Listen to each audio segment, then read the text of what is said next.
It's what up? Happy Monday, everybody. It was a fantastic Monday for this guy. Still celebrating a win. The Brownies gonna kill me. They're gonna be the death of me. But we'll get into that later. What's going on, everybody? Happy Monday. Hopefully, you got your week started off right. And it wasn't too bad of a Monday at the end of the day for you. I'm Glick. This is Nonsensical Nonsense. I'm running this shit solo. Still trying to recover from Saturday night's episode. We'll get into that one too. Well, but if you're not already, go ahead and check out them socials. Facebook, Instagram, X, and TikTok. Don't forget to hang out with us live every Monday, Wednesday, and Saturday, 7 p.m.-ish on YouTube, Twitch, and Facebook Live.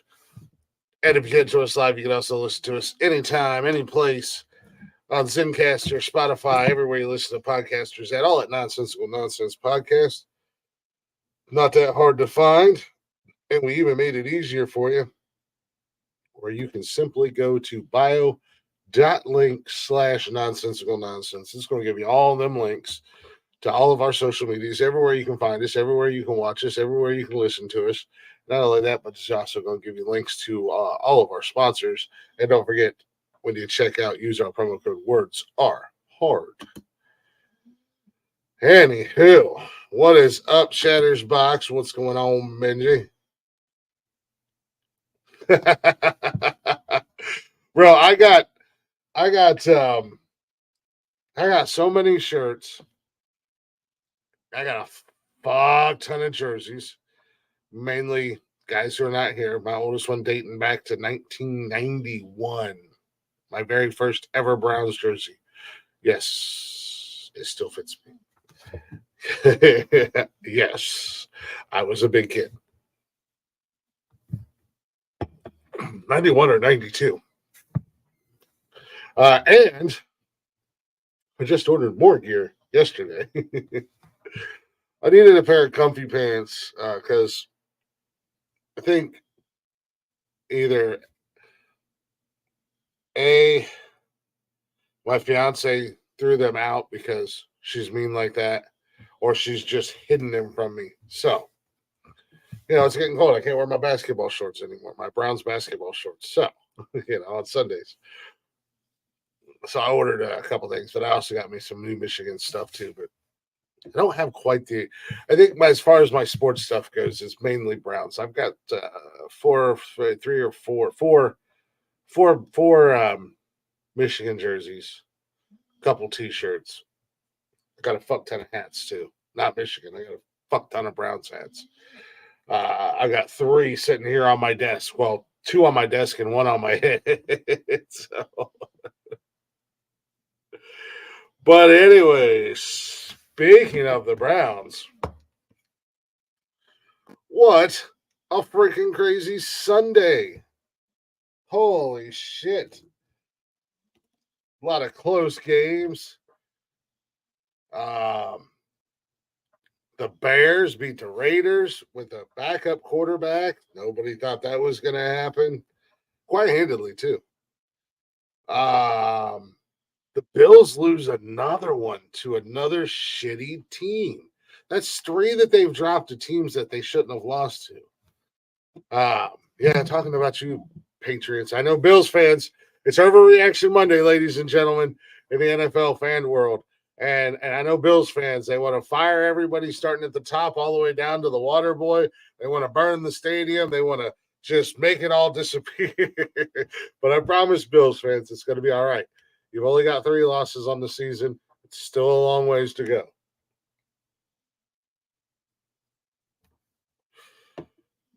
Well, are you sure that they didn't lose the bye week at the rate they're going this year? I mean, I know how these years feel, and even going into a bye week, I was worried somehow, some way, the Browns were going to fuck it up during the bye week.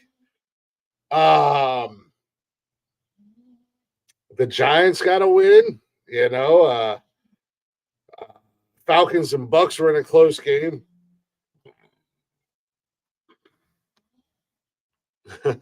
Nobody cares about the Sea Chickens or the Cardinals. And a surprising, actually not really all that surprising because the Packers are really not all that good because they don't have anybody anymore, but the Broncos are worse. They had a close game, come down to the wire. The Chiefs did what the Chiefs do, rely on the referees. You see a lot of Taylor Swift and now Brittany Mahomes. Chest bumping, being weird. I don't fucking know what's going on in Kansas City anymore, nor do I care. But they won. They beat the Chargers. I expected a better game out of the Eagles and Dolphins yesterday. Dolphins let me down.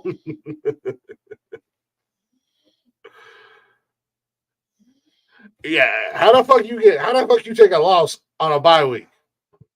Trust me, it can be done. And Cleveland has done it.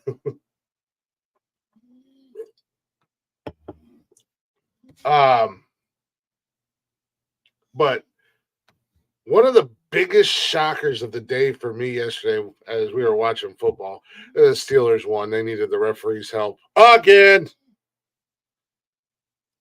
I was hoping she was going to hear me, but she didn't hear me.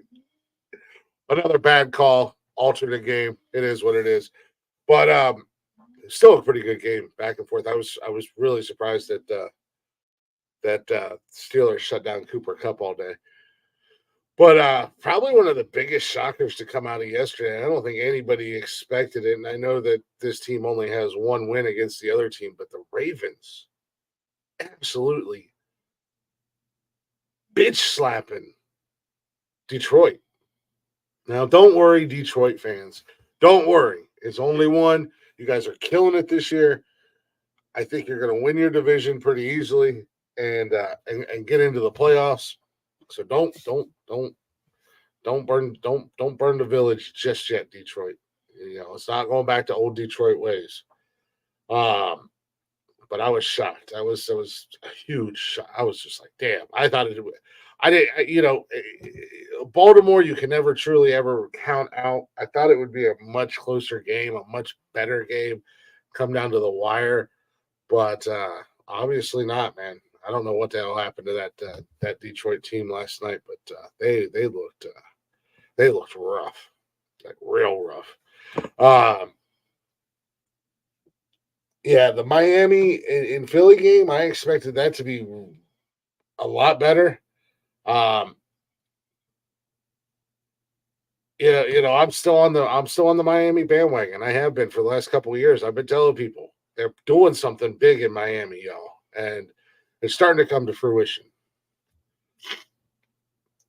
I fucking hate the Ravens. I fucking hate the Ravens. Obviously, I hate the fucking Ravens. Fuck them dirty shitbirds. But it's all right. It's all right. Miami's still at the top of their division, 5-2. Philly's not running away with anything. They've got one loss on the season. San Francisco's got one loss on the season. They play Minnesota tonight. I think that's going to be, I want to say I think it's going to be a lopsided game, mainly because I really need the 49ers to play better than they did last week. Because I have several of their players across the board in fantasy football. So I need them to really go all out and balls to the wall. But Minnesota's a tough team. And yes, they've been losing, but they're in every game for the most part. So, week 7, we're almost to that point where we can stop saying there's still a lot of season left. As far as I know of, the only players that are out are Deebo Samuel.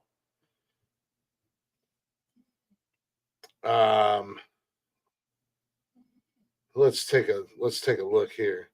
Trent Williams. Actually, I have it pulled up right here somewheres. Vikings have left guard Ezra Cleveland, tight end Nick Muse, safety Lewis Kine, cornerback Najee Thompson. Yeah, they've got quite a few. Wide receiver or 49er inactives. Deebo Samuel's out. Trent Williams is out. Those are probably their biggest ones. I mean, Brandon Allen, which is a third string quarterback, he's out. Kalea Davis is out. Jalen Graham, Ty Davis, and Brandon Willis. So, Christian McCaffrey's playing. They still got, they still got Kittle. They still got Ayuk. So they still got weapons. Yeah, he was saying Friday he was going to play, even though they still had him listed as questionable going in. Did you eat all your dinner? Yeah. For real? Yeah. Will you turn that hallway light off, please? You can play a game or watch something on the Xbox out there if you want, buddy. Yeah, CMC's playing. I needed him to play because I hate how teams wait until the last minute to let us know if their players are going to be available or not. Because I was going to be absolutely fucked tonight if CMC didn't play. Absolutely fucked. But, the Minnesota Vikings are also without Jefferson. Obviously he's on the IR. They still got weapons. They got Hawkinson. They've got Addison. They've got KJ Osborne. And you can never really, truly count Kurt, God damn it! I almost said Kurt Warner. Kirk Cousins out. You can't count Cousins out. So it could be a good game. I'm hoping that the Niners really step up and do their damage. Maybe another 50-point game from Christian McCaffrey, 25 points from Brock Purdy, maybe 25, 30 points from Ayuk, 20 points from Kittle. 22 points, 23 points from the defense. I mean, that I could really benefit from those kinds of numbers tonight, San Francisco. Now that I've said it, they're probably going to play like dog shit like they did last week. The only difference in last week is when they played like dog shit, the rest of my roster played pretty well and saved my ass in fantasy football, where that's not going to happen this week. If the 49ers play like shit, I'm eating straight up dog shit in fantasy football. I love CMC. I draft him every year, and I know it's high risk, high reward with CMC, especially with his history of getting hurt and injuries. But I draft him every year. I take him number one every year. Like I said, and everybody else is afraid of him, and that's perfectly fine because I've gotten him number one. I've gotten him number 10 in the first round. So you know what? Y'all keep being afraid of him. I'm going to keep taking that high risk and getting that high reward. But I like him. I like CMC. I like his younger brother. Yeah, he was a Panther. Yep. One of my best friends, he's a big Panthers fan. And my nephew, he's a diehard Panthers fan. He's been a Panthers fan his whole life. So, I root for the Panthers, unless, we play each other, obviously. But I don't really ever shit on the Panthers, and I like to tease them and make fun of them, but it's nice to have my team in the above 500 margin and, and be able to pick on somebody. But speaking of my team, we talked some all these other teams and stuff. The Cleveland Browns somehow, some way, do it again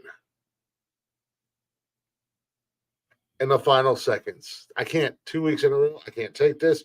And the crazy thing is, third string quarterback. Our running back is a fourth string running back, and our other running back didn't even have a job 2 weeks ago, 3 weeks ago, whatever the case may be. Defense is fucking just disgusting, man. Myles Garrett is superhuman. The things that he does. He was a one-man wrecking crew yesterday. Just fucking up that Indianapolis offense. And no shade on the American, on the true American hero, the one and only Gardner Minshew, because he balled out yesterday, man. Gardner Minshew balled out against the number one defense in the league, was getting his teeth knocked all over the football field by Myles Garrett, but he absolutely balled out. Their rookie wide receiver uh, uh, was an absolute rock star.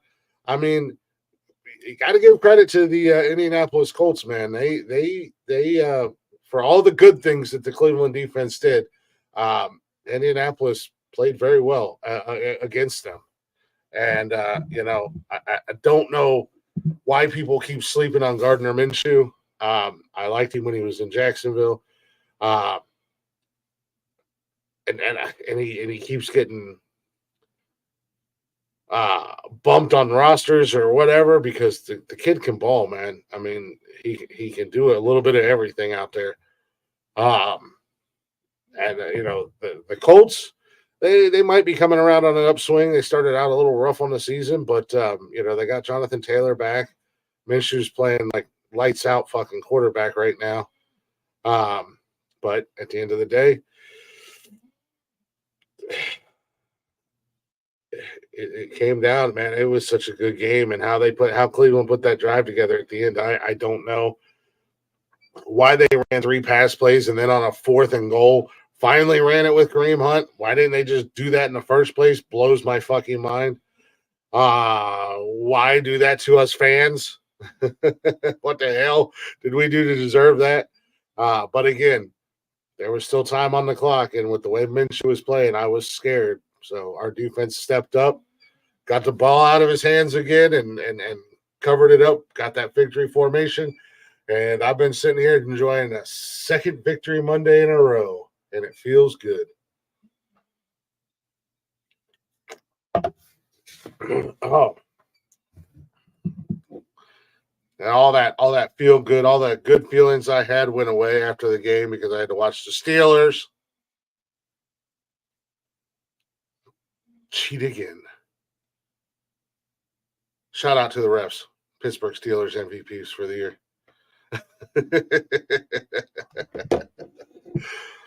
No, that wasn't a bad game. That was a pretty good game at all in all. I mean, outside of the shitty call, but at the same time, Sean McVay kind of shot himself in the foot, burning his timeouts as fast as he did.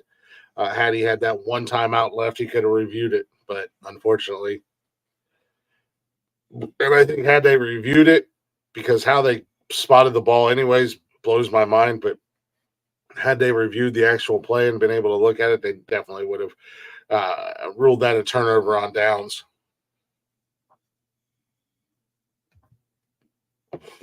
But anywho, not only was I celebrating my Browns winning this week, I got to Michigan Wolverines, as you guys may have heard Saturday.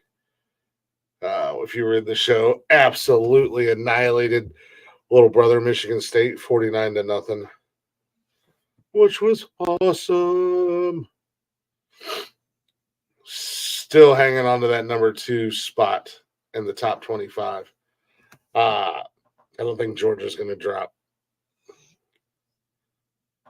I don't know who all they got left to play on their schedule. Let's take a peek at Georgia's schedule remainder. They got a bye week.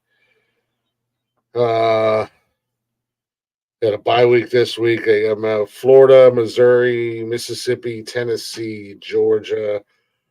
I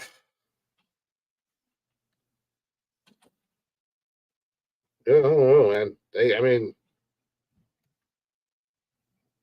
They could potentially drop one in this final stretch. We'll have to wait and see, though. After as piss poor of a game that was between Ohio State and Penn State, I was kind of worried about both of them.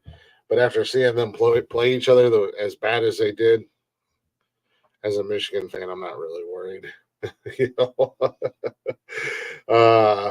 We got a bye week this week, and then Purdue, Penn State, Maryland, and Ohio State. So I'm not stressing too much after watching those 2 ass clowns put on That embarrassing fucking game of the week. But anywho, that's enough sports talk. We do a little recap, talk a little this, talk a little that, maybe kind of tiptoe around college football. But there's so much going on in college football. I could spend 2 hours just talking college football. It's easy to just recap the NFL. But speaking of Saturday night show, first and foremost, I don't do this very often, but anybody who was listening or anybody that was on the show, I kind of lost my shit a little bit. I got a little aggravated, a little bit pissed off, and went off. I'm not apologizing for going off on that asshole who was in the chat. He can suck my dick. But I do want to apologize to you guys that were listening to the show, or anybody who has listened to the show, or our guests that we had that popped up in the show. I try really hard not to lose my shit, but when you just keep getting poked and poked and poked and poked for no reason, unprovoked, it's kind of hard sometimes. But I do want to apologize to everybody that was hanging out with us Saturday night. And I want to apologize to anybody who was listening live or catches a replay. Next time he pops in and acts a certain types of way, I'm just going to see if I can block him on Twitch. I think is what I'll do, because he was on Twitch. But outside of that, Saturday was a crazy show. We wound up doing 8 hours. Well, I did 8 hours. We had a lot of cool guests. Shout out to them. Thank you guys for coming on. Brian was here. Tony was here. Leggy was here. Of course, Jeff was here. The guy in the I was trying to get Jeff to as well, but I couldn't figure out how to do it. But I do know how to block, and next time he pops up in here, I'm just going to block him. I was trying to figure it out because there used to be, on here, they don't have it anymore for Twitch, but they still have it for YouTube. On here, on the StreamYard app, I can actually put somebody in timeout or block them right from the comments on my. So I had to go into Twitch, and I'm not super familiar with Twitch. I'm still trying to figure out how it works.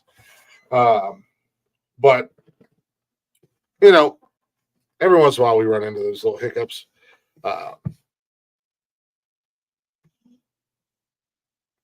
Is that all I gotta do? Let's see. Yeah, if I click your name on here, it just comes up on the screen. Well, on Twitch, yeah. Well, that's what I was trying to do. I don't know if it was because I was on my phone or what it was, but it wasn't giving me any options. So I might have not been doing it right. I don't know.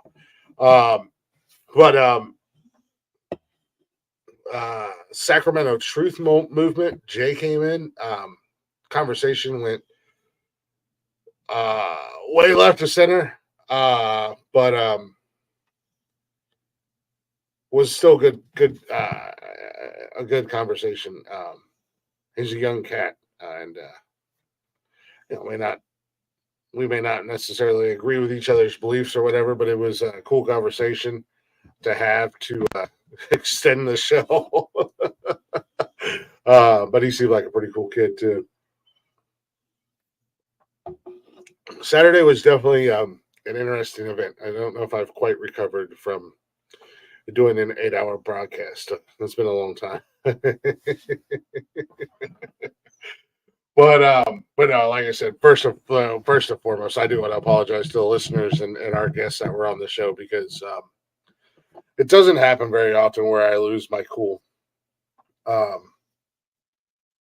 But like I said, just continuous, unprovoked, unnecessary bullshit from a nobody at the end of the day, let's be honest, was just infuriating.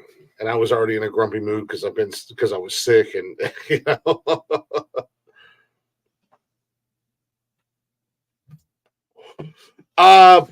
it did, and that was because of who else was here. and it was almost literally just like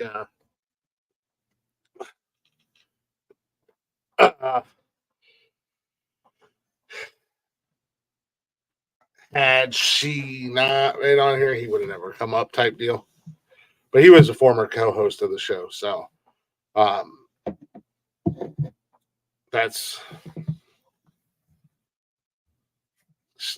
it was just awkward.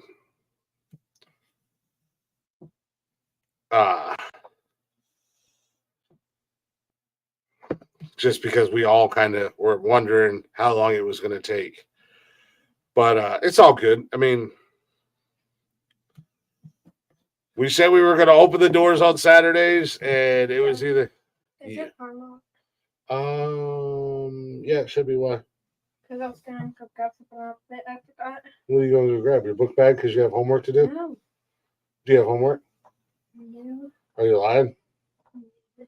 What? No. Are you sure? Yes. Are you going to fail fourth grade? No, I can fail fourth grade. Are you going to be like 23 and still in the fourth grade because you don't do your homework? Okay. I also got the music. We didn't have music today, but on Friday, when we had music, I got to be a class star. Class star? Yeah. Sweet. What's that? It's like when you get a reward for being paying attention. Nice. We'll go get it. Bring your coat in anyways, because I think it might be a little chilly in the morning. Okay. I think. I'm not sure. I know it's supposed to be like fucking 70s and 80s the rest of this week after it was freezing last night. Yes. It's from my understanding, they were. It's a weird situation. Yeah.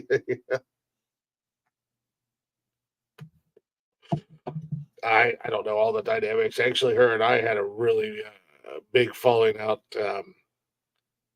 about a year or so back, year and a half or so back.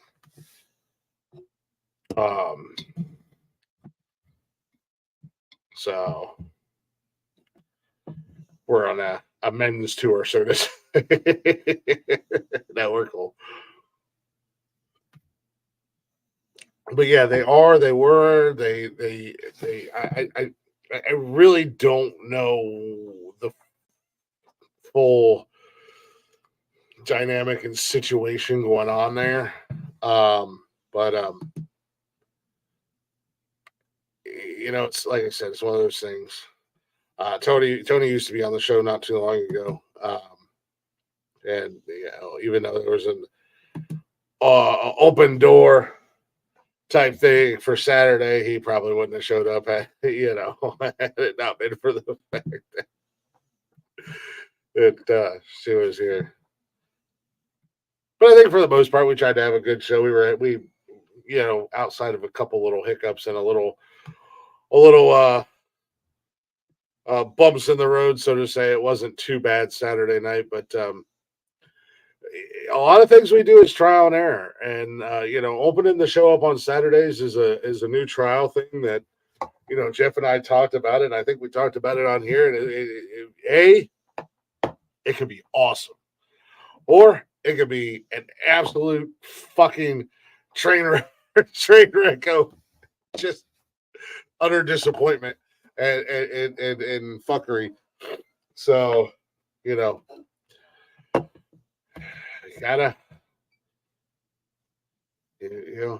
gotta electrocute yourselves a couple times before you discover electricity, I guess. I don't know.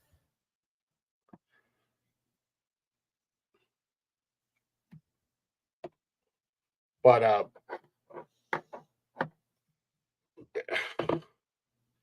I just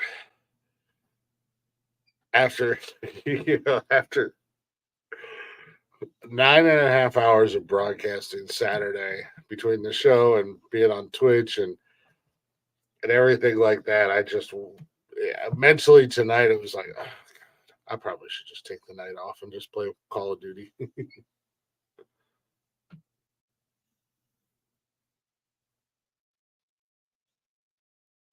No, it really was, and that was kind of what that was kind of the thing that one of the major not a major, but one of the many factors that led us to telling Tony to take a break on the show because, when we're here, it's a matter of being engaged and being a part of the show. And he was always, whether personal or just other shit in general, he was never really ever here. He was like, I'm just going to get on camera because I need to be on camera. I got to meet my quota for the day of camera time or something. I don't know. But, so it was just like, had a third person, but we didn't really have a third person. Or, I had a second person on Mondays, but sometimes he was so disengaged that it was just like, oh, here I go. But he's here to add a couple words here or there. Or, as long as we're talking about football, then he's halfway engaged. So yeah, that's what nice thing about Brian comes in. Brian comes in and he's ready to rock and roll and talk and shit. Jeff is a mess. Is a mess. We should start a hashtag. We want Jeff to drink more. Get a beer, Jeff. Hashtag get a beer, Jeff.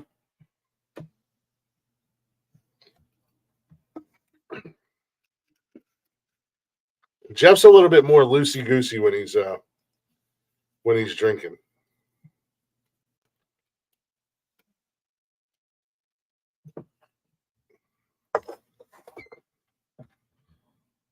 But he's all right. He's all right. Man. Wait till you know him for a little bit longer. he's like a bad rash you can't get rid of.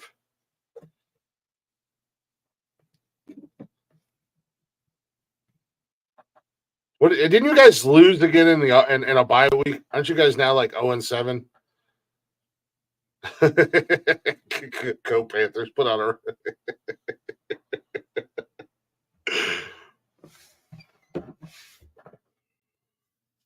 Yeah, I know it's been a while since you guys got to celebrate a victory Monday, Panthers fans, but it's nice and there's plenty of room. We got Bills fans that are defecting over to the dog pound. There's plenty of room. Come on over. You can come hang out in the dog pound. I mean, besides, dogs are better than cats any day of the week.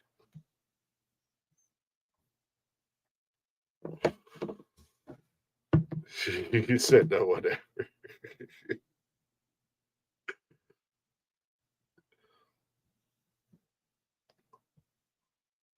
Doesn't Levi jinx you every year because Levi's? I love that kid to death.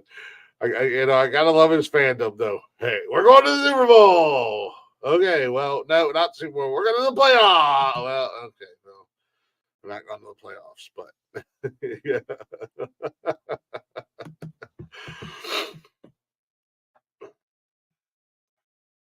Hey, after the last, I mean, at least you guys can say you've been to the Super Bowl. I mean, the last time the Browns won a championship, and yes, we have 8 championships, by the way, which is more championships than any other team, was the year before the very first Super Bowl. So, I am there every season. Every season, people ask me, I get asked all the time, Glick, what would be a good season for you guys as a Cleveland Browns fan? I said 8 wins. I'll take 8 wins. I'll take 8 wins every fucking season. Actually, now I'm changing that now. Give me 9. Because used to be you could get 8 wins and still be at 500. Now you're below 500 and you have a losing season if you get 8 wins. 8 to 9 wins. I'm happy. I'll be happy all year round. I've been there. I feel your guys' pain. I really do. Even now. The fortunate thing is after our bye week, our schedule is a little bit forgiving outside of the fact that we still have to play the Ravens again. And we're going to beat the shit out of Schittsburg next time we play them, and fuck Cincinnati because they've beaten us one time since they've gotten the all great and mighty Joe Burrow, the greatest quarterback to ever live, has only beat Cleveland once since he's been there.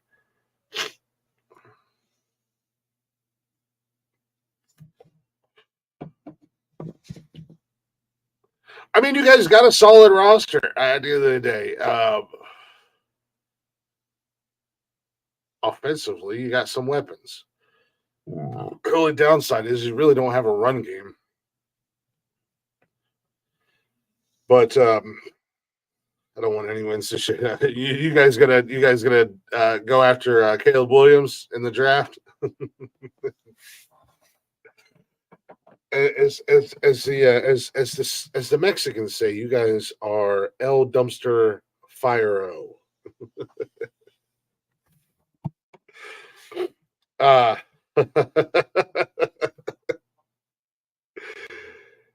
would like to say that it could be worse, but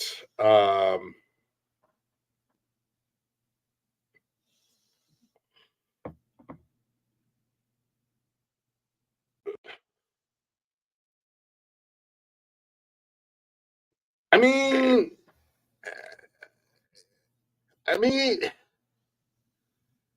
really, all in all, I'm going to be a little bit optimistic for you guys right now. If you go on a winning streak, there's still hope that you can win your division. But with that being said, that speaks volumes of the NFC South. So,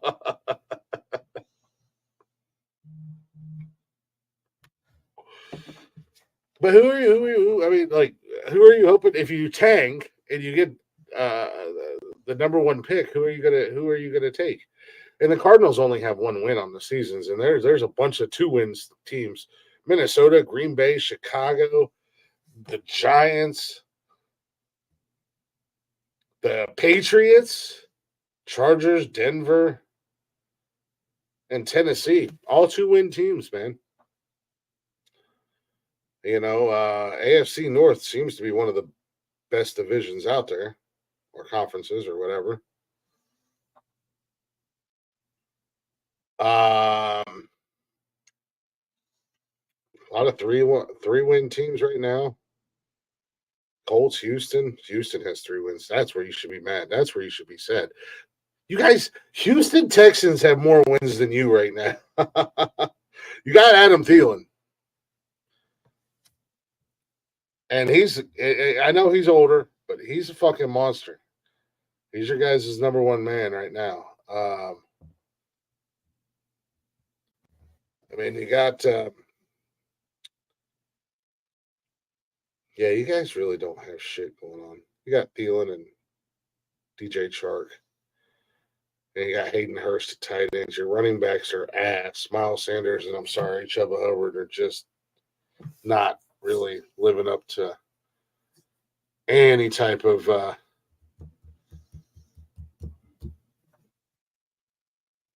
but you got Bryce Young, man. You got Bryce Young.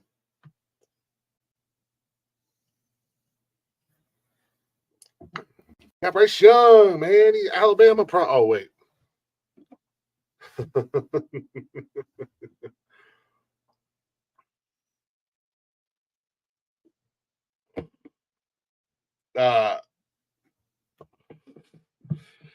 Like I said, you guys could go on a tear. I mean, things could look up for you. You know, Atlanta's is the top of your division, 4-3. New Orleans and Tampa both have 3 wins. So technically, yeah, Adam Thielen, I drafted the shit out of him in fantasy football, and I got made fun of. Guess who's laughing now? This motherfucker right here. Let's see. Outside of that, I could have really used him this week, though. Oh, we had to lose in a bye week.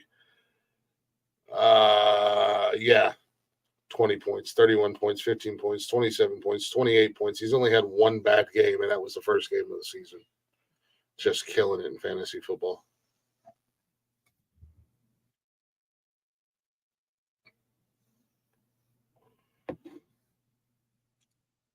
just killing it.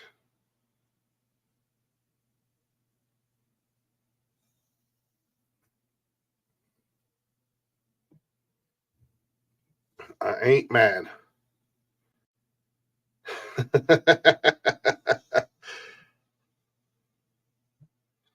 I'm just curious. I mean, what would you? I mean, who would you?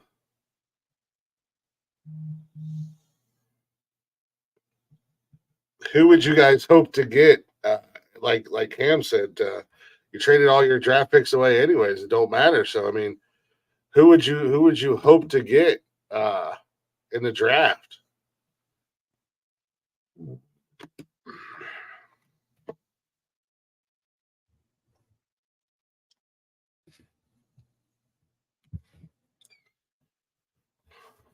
I mean, you guys might be able to. I don't even know who's all coming out this year. I think Caleb Williams is. I don't know if JJ's coming out this year. I don't know. Blake Corum, I think he is. That'd be a decent running back for you guys. Fucking, I don't know.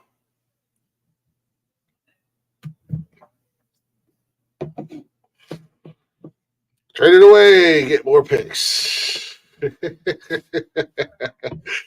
I think for Carolina, this trade deadline could have been very beneficial for them to help boost their roster. I don't think you're going to really get too much of a boost in the draft this year, depending upon what you're looking for. I would certainly hope you guys don't go down the route of Cleveland and start drafting quarterbacks every year because, I mean, I guess you could if you wanted to because we've had 36 starting quarterbacks since '99. So it'd be nice if somebody come up and took that off of our.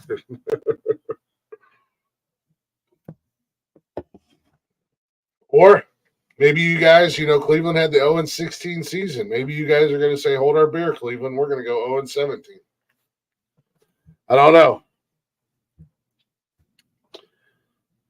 It's just an unfortunate dumpster fire for you guys as Carolina fans and the organization right now. I don't think they know which way is up, or if they know the difference between their their asses, their asses in a hole in the ground at this point. So. However, your guys' owner or some shit, we share the same last name. Maybe you should call up. Maybe you should call up his long lost nephew or cousin or whatever I am, and I can help him. Maybe I can help your guys' organization, not owner. Somebody in the organization. I don't know what the hell.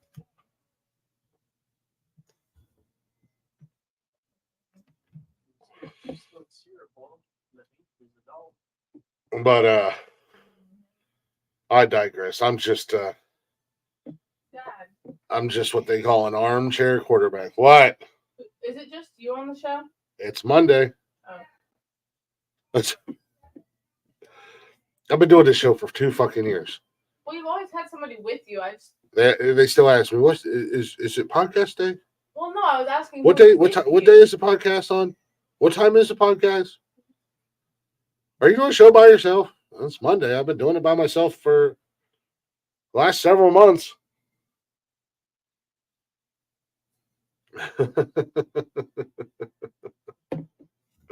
For the time being, I think I got a couple more weeks of doing the show solo, and then my man Connor will be joining us. Hopefully, I'm looking forward to that.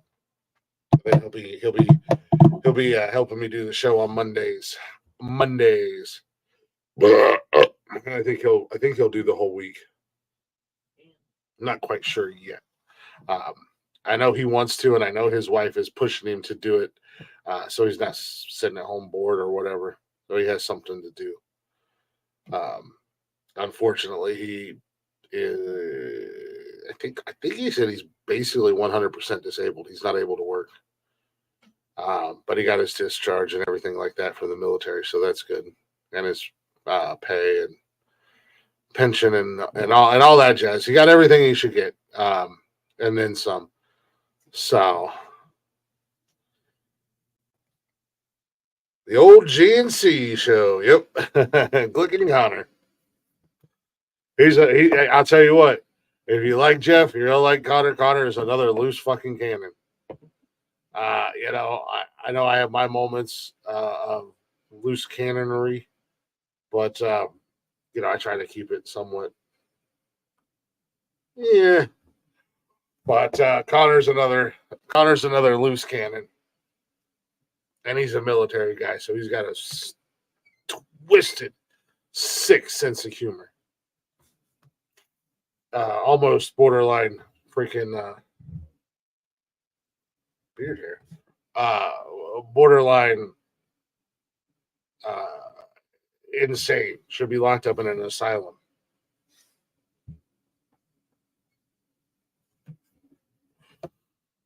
But he's a good dude. That's my guy.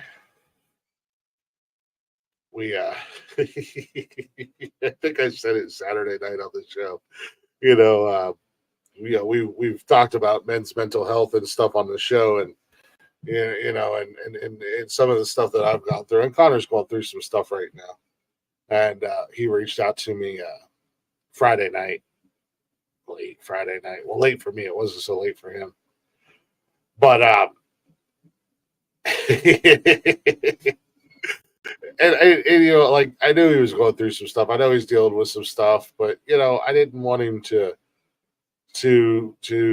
be down in the dumps about anything. So in my head, it's let's cheer him up. Let's have some fun. Let's obviously, don't worry about it. Everything's going to work out. Give him that kind of stuff. But then we start fucking with each other. He's like, look, I fucking called you because I'm going through some shit. And I thought you'd be the one good friend that I could call and talk to, and you'd give me some words of wisdom. You would help lift me up. But no, I should have known better. You called me a fucking pussy. And I was like, well, do you expect any less? And he's like, why do you think I fucking called you? He's like, I know you're the only one that'll keep it real with me and be straight with me. And I didn't call him a pussy. I was busting his balls about other things, not anything to pertain with what he's going through.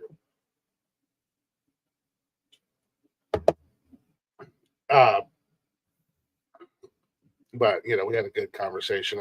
I hope he felt a little bit better after we talked. Definitely when we got off the phone, as opposed to when we got on the phone, he sounded like he was in a little bit better spirits and feeling a little bit better. So, right? That's how all of us are, man. Like, of course, we can have our serious moments, but at the same time, yeah, we're gonna get through whatever you're going through. Don't worry about that. I got your back. But it's Thunderdome, and it's coming. And I know it's coming. If I'm dealing with some shit, or if I'm going through some shit, I mean, Jeff's been there, Connor's been there. When I've been going through some shit, Tony's been there. Like I said, Tony's a good dude. I don't have any ill will towards Tony. And I hope that personally he gets right and everything settles down for him and it gets better. But we've all been there for each other. But at the same time, we break each other's balls relentlessly. Relentlessly, we bust each other's balls. And if Tony was here right now, he'd be like, "Oh, you gotta talk about other men's balls. Oh, that's good."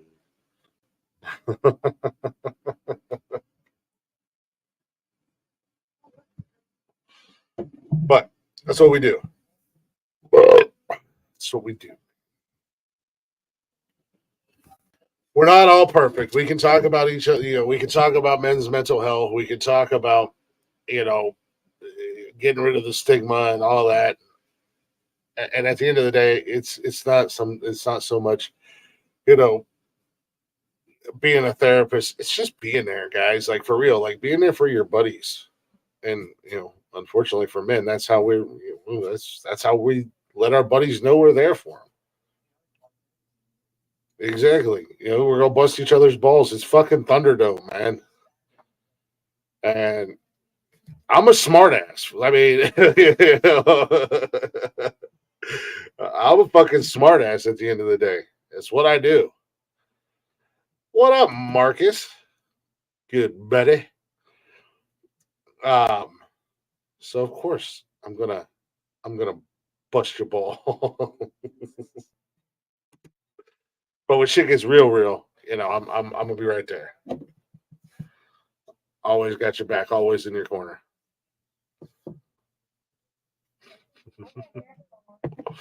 No, sorry, I didn't mean to drop that bomb on you guys. I apologize.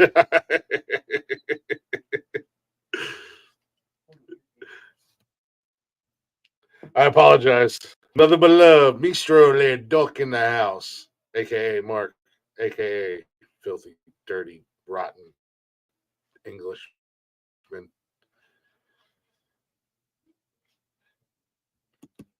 I do apologize for that. I didn't mean to drop such a huge bomb on you guys. Breaking news: I'm a smartass.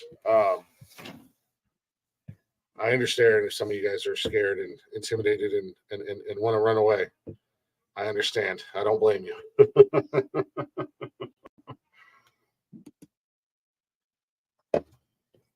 Oh man.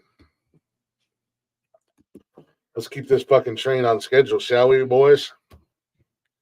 Boys and girls, ladies and gentlemen, kids of all ages, cats and dogs. Take ourselves a real quick break-a-rooski, if you don't mind. Oh, I'm running the show tonight. What am I doing? Let's do, you know what? Let's give my guy Matt some love. Go ahead and mute me, fucking Facebook. Eat my ass. I know you're going to, but I love this song, and it's Matt's new song, so I want to keep putting it out there and pushing it. We're going to I'm going to take a real quick break, but before I go to break, if you guys don't mind, take a real quick second to tell you about a good friend of ours over at Liquid IV.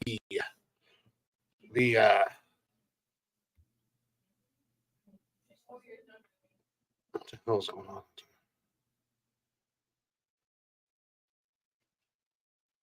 Anyways, Liquid IV, the number one powdered hydration brand in America. Their hydration multiplier is the one product you're missing in your daily routine. And let me tell you, going through a cold, battling this cold, still not feeling the greatest. You wouldn't think that Liquid IV would help you feel better, but it does. And I was kind of slacking today, and I felt worse today than I felt all weekend. But I will get back on my Liquid IV tomorrow because here's the great thing about it. 1 stick and 16 ounces of water. It's going to hydrate you faster than 2 times faster and more efficiently than water alone. Not only that, again, trying to kick a cold, trying to fight a cold, you got 5 essential vitamins in that bad boy. And 3 times the electrolytes of the leading sports drinks. And as everybody knows, that's the number one concern when you're fighting a cold or you're sick is staying hydrated, because it's how a lot of people end up in the hospital, man. They're not properly hydrating while they're sick because they feel like crap, and the last thing they want to do is worry about eating or drinking anything. Oh, feeling it right now. But but not only that, now they've also got Liquid IV. So you could, instead of letting your kids drink those overpriced sports drinks and not getting properly hydrated, like my son who loves to run around outside and play, and he's never inside until it's dark. Now he can get some Liquid IV Kids.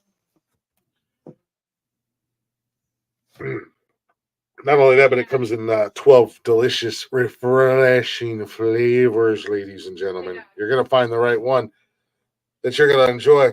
I'm all over the place with this because I keep feeling like I'm going to sneeze and losing my train of thought. Anyways, real people, real flavor, real hydrating. Get 20% off when you go to liquidiv.com. Use our promo code Words Are Hard at checkout. That's 20% off anything you order when you shop Better Hydration today using promo code Words Are Hard at liquidiv.com. feeling like I was going to sneeze that whole fucking time I was talking. It kept derailing my goddamn train.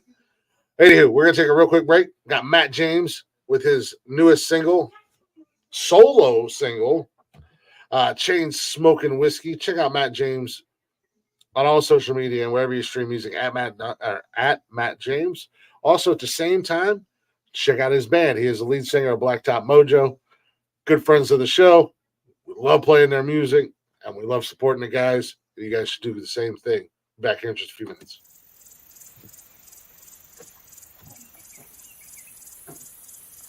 What, Austin?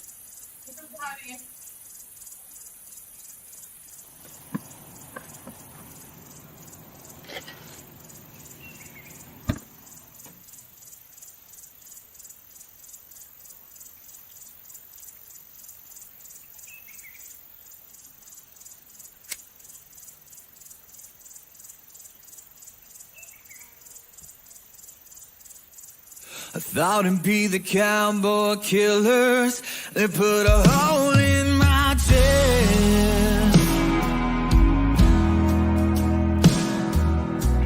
I did what you said and gave up the rest, but damn, you still left. It turns out you can hit a rock bottom and a bottom is clear. They say smoke 'em if you got 'em, so I got 'em lined up back to back. Chain smoking whiskey, shot after shot. Here's to your memory, that's all that I got. And I wish like hell I still smoke cigarettes. Now chain smoking whiskey's as close as I get.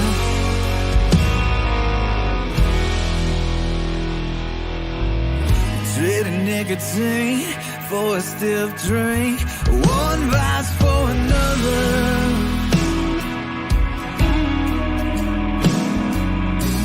It didn't do a damn thing, it just changed the influence I'm under. No wonder. Chain smoking whiskey, shot after shot. Here's to your memory, that's all that I got. And I wish like hell I still smoke cigarettes. Now chain smoking whiskey's as close as I get to lighting back up. 'Cause quitting's too hard, so I just stay drunk alone in this bar. Chain smoking whiskey, shot after shot. We're here to your memory, that's all that I got. And I wish like hell I still smoke cigarettes. Now chain smoking whiskey, as close as I get. As close as I get.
out this rain on the rooftop. I'd give anything for the clouds to break. The weatherman says that it won't stop. The same shade of gray, just a different day. Well, I'm going crazy, stuck in this house, climbing the walls and screaming out loud. There out this rain on the rooftop. I'm just trying to wait it out, hope I make it through the night. Damn, it's really coming down. I ain't really safe inside. They say the memories will fade eventually, but in the meantime, my mind is my worst enemy. I'm praying for this hell to end. Still stuck in this storm that you let me in, trying to wait it out.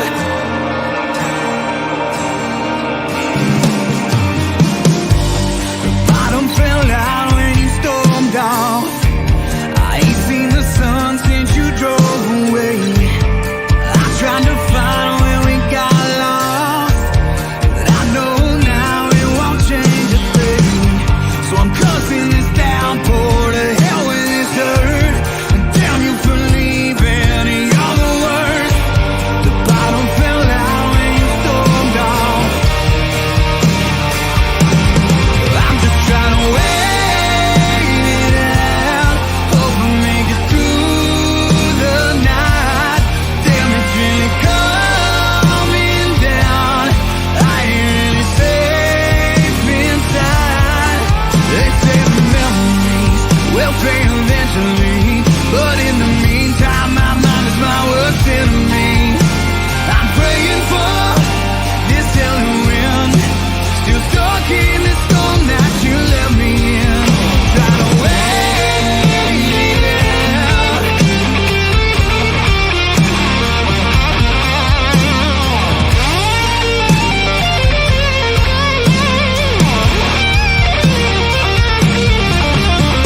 Oh, I ain't got nothing but time on my hands. Since I don't know when it ends, I'm just gonna wait it out, hope I make it through the night. Damn, it's really coming down. I ain't really safe inside. They say the memories will fade eventually, but in the meantime, my mind is my worst enemy. I'm praying for this hell to end. Still stuck in this storm that you let me in, trying to wait it out. I'm just trying to wait.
let you know some things you just can't leave. I bet you thought the worst was over now. It's funny how it all comes back around. You can slam your foot down on the gas, but baby, you just can't outrun the past. It doesn't really matter how far you drive. You're gonna have to pump those brakes sometime and just slow it down. You can't just run away, run away.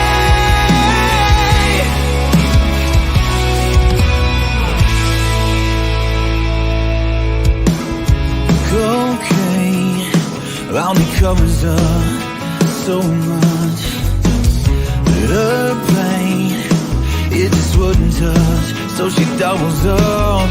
Backseat loaded up with hand-me-downs, running those white lines out of town.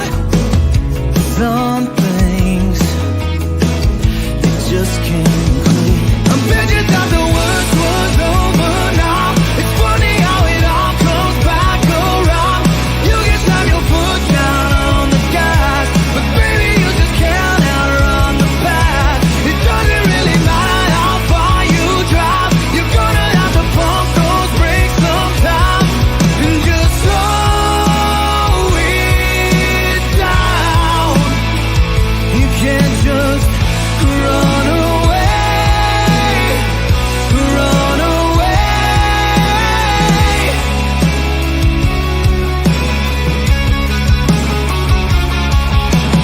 Settle it up, slow down. It doesn't add up, slow down. You can't run away. Settle it up, slow down. It doesn't add up, slow down. You can't run away. I bet you thought the worst was over now. It's funny how it all comes back around. You can slam your foot down on the gas, but baby, you just can't outrun the past. It doesn't really matter how far you drive. You're gonna have to pump those brakes sometime and just slow it down. You can't just run away, run away.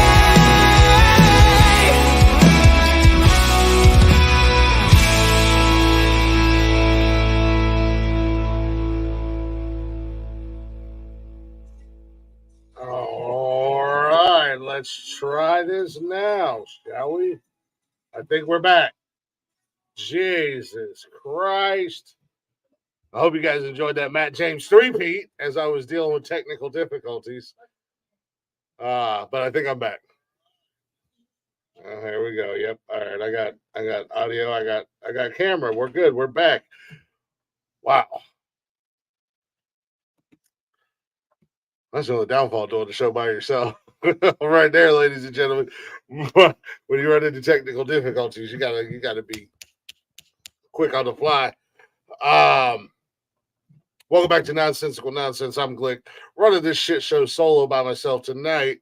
As I said, that was Matt James, lead singer of Blacktop Mojo, with not one, not two, but three of his new solo songs off of his new solo album.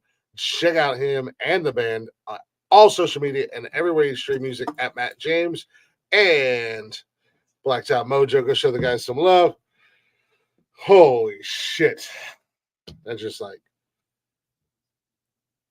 oh my God. Speaking of social media, go ahead and check us out if you be so kind. On all them socials, Facebook, Instagram, X, not Twitter, X, TikTok. Don't forget to come hang out with us live every Monday, Wednesday, 7 p.m.-ish. We are live on YouTube, Twitch, and Facebook Live as well. And you can listen to us anywhere you listen to podcasts at, like Zencaster, Spotify, Good Pods, Google Podcast, Apple Podcast, everywhere and anywhere you listen to podcasts at, all at Nonsensical Nonsense, or you can simply go to the link there on your screen, bio.link/nonsensical nonsense. Get all them links. Follow, like, subscribe. You know what to do at this point. If you're not already, what's the matter with you? What's the matter with you? Huh? Fucking forget about it, all right? Oh, my God. I do apologize for the technical difficulties. As I said, I am here flying solo tonight. So just had to think on the fly as I was working things out and trying to figure things out. And you guys got the rare 3 songs in a row.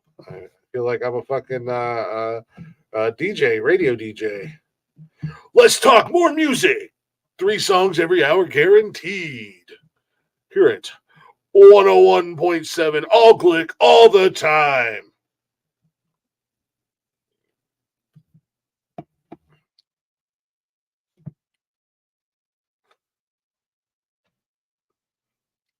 There's a list. There's a list of things wrong with me. I feel like my fiance could probably say the same thing about me.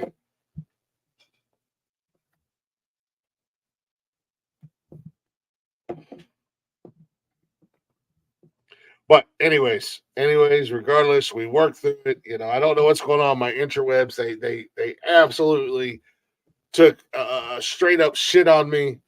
I don't know. It doesn't seem like anybody in the house is anybody else in the house is affected by it, other than this guy. So thank God for hotspots on your cell phone, because that's what I did. But it took a hot second for everything to connect and everything to come to life. But anyways, we are here. We are back. I am back. The voices in my head. The voices in my head tell me that this show is a dumpster fire and you should scrap it. But why would I scrap it? Because we got to hear 3 great songs in a row by a great fucking artist. So why scrap it? You know, a little pause, a little hesitation, a little delay. Probably going to confuse the shit out of a lot of people if they're listening to the replay on one of the various podcasting platforms out there that they listen to us on. Oh, am I going through a dead spot? Did the podcast just stop? I mean, it says it's still going. It says there's still time left on it. All of a sudden, bang! Here comes Matt James again. But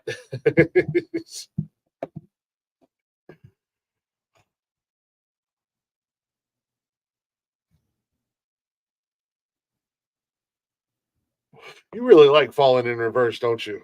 I wonder if I can. I wonder if I can play any of Falling in Reverse. How big of a band are they? I feel like I have heard of them.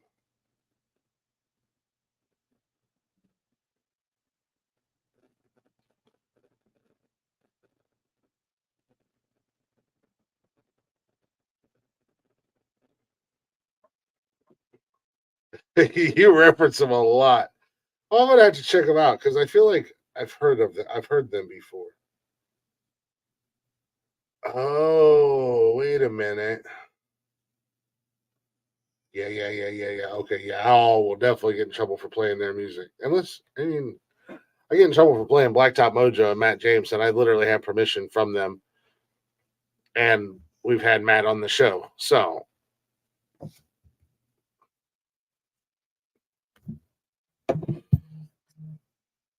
maybe I can.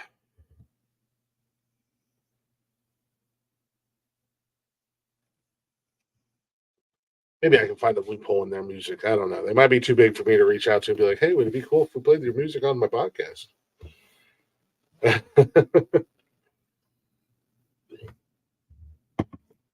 Anywho, I digress.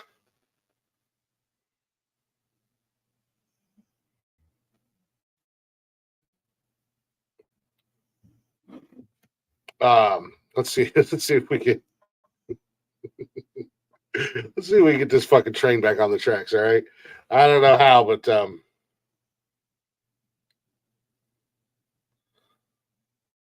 let's see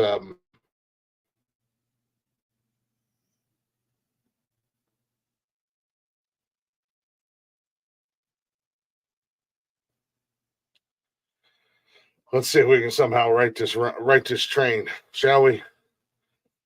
I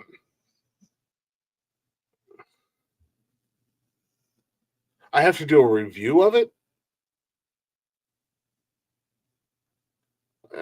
Just make a fucking reel and be like, "Oh, these guys are great, man! Yeah, great song, awesome music. Yeah, I'll do a mashup of their songs or something. I don't know. Don't make me fucking work. Goddamn, already helping. Well, I mean, maybe I'm helping you out. I'm playing your music on the show. You know, give me throw a dog a bone at the end of the day. Come on, man."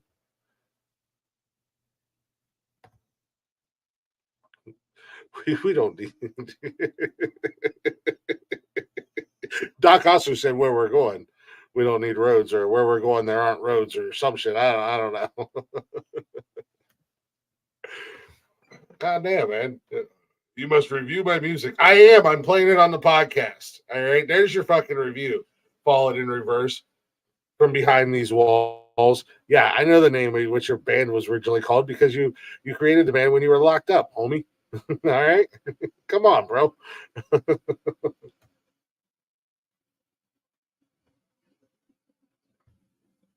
We give our honest opinion too. We played music on here, and I pick all the music. I'll be honest with you, but I haven't always picked winners, and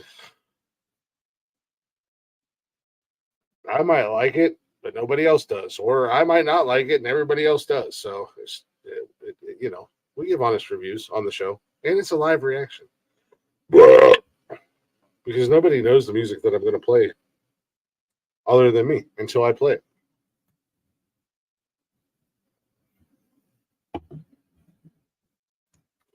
So,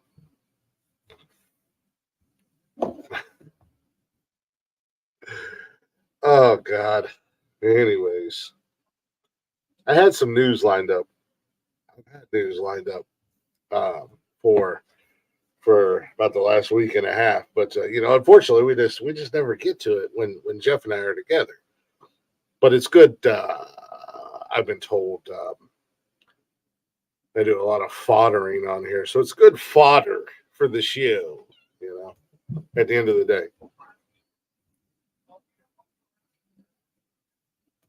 I don't think any of us really, Werewolf in London is a classic first and foremost. Um, uh, Warren Von, Jesus, what the hell is his name? R.I.P. By the way. Werewolf in London is a classic song. It's a classic rock song. I don't think anybody is denying that Tex Perkins not the greatest singer, but he's an enthusiastic cat and he has fun, and I think that's what makes us enjoy it.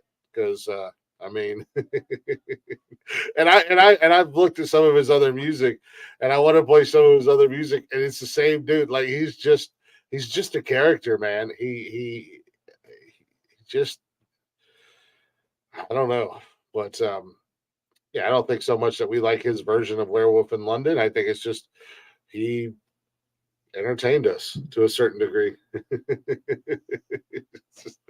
Ooh, Werewolf in London. anywho, let's because Florida's really been things lately. And oh, easy there, killer. Yeah, it's definitely him. It's not his singing. It's his persona. It's his character, so to say.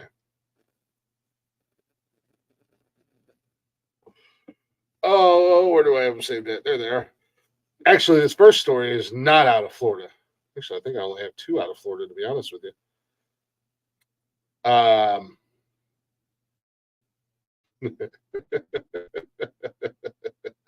Yeah, first one's out of Arkansas. Close enough. But y'all know the old saying, if the cars are rocking, don't come a knocking. Well, a 5-year-old man was discovered in a compromising situation in his car, his rocking car. Now he wasn't having sex with a woman or a prostitute or another man. He was having sex with a stuffed bunny rabbit. A deputy with the Baxter County Sheriff's Office arrived at Midway Store and Lock. It was a storage facility, and they've had issues in the past with this storage facility, um, storage lockers, whatever, garages, whatever you want to call them, being broken into and whatnot. But this particular deputy was called to the facility at about 12:45 a.m. on the 8th of October to investigate a swaying vehicle. The deputy stated that he has observed that the vehicle was rocking. An arrest affidavit stated, when the deputy peered inside, he observed Theodore T. Morgoven the third having sex with a stuffed animal, according to that's right, exactly. And here's the thing, and men, I know the sex toys that are out there for men for the the quick get the job done. They're not that attractive. Some of them are downright terrifying looking. But there's plenty of options at your local Lions Den, Triple X store, whatever it's called, Bad Kitty, whatever it's called in your neighborhood or in your town or in your area. Or go online, go to adamandeve.com, go to wherever. Those are free advertisements, by the way. There's plenty of options out there. You don't have to fuck a stuffed animal. Plus, I can't imagine. I've never stuck my wiener in a stuffed animal, but I can't imagine that feels all that great. I don't know. This is just me. Now, the sheriff's office didn't give detail what kind of animal it was, but I'm not gonna leave you baby birdies wanting more. I know you guys are gonna ask me. I know you're gonna want answers to hard questions. And I researched a little bit more than I wanted to, and I discovered a little bit more than I wanted to, and found out that it was a little stuffed bunny rabbit. I'll go.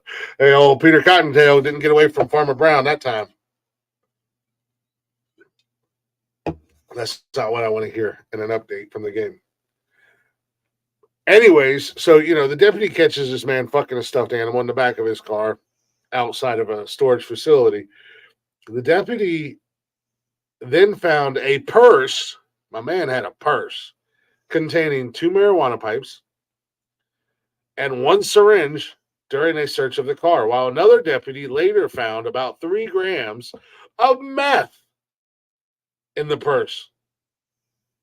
My man was having a fucking party. A fucking party, man.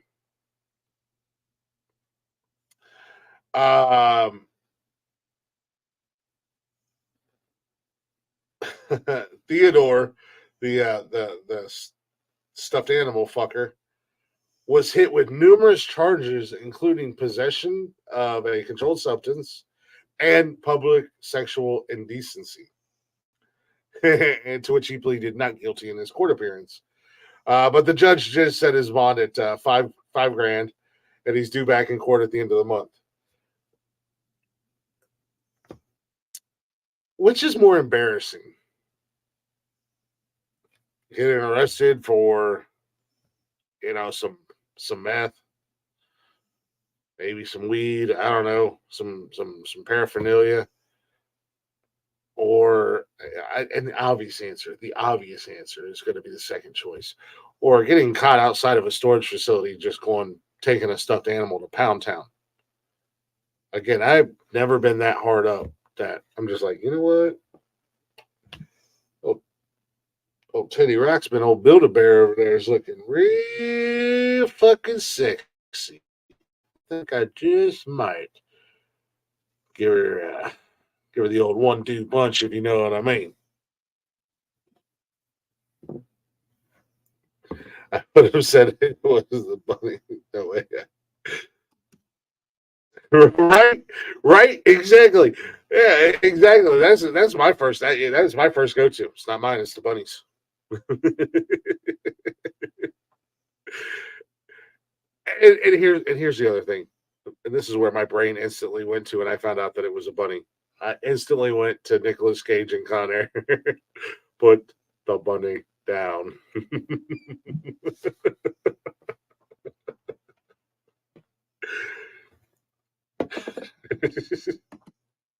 I'm an idiot. Yes, ladies and gentlemen, I am a fucking idiot. But that was where my mind instantly went to, is put the bunny down. Speaking of Nicolas Cage and Con Air, he was about 3 steps away from being fucking Forrest Gump. Full on retard.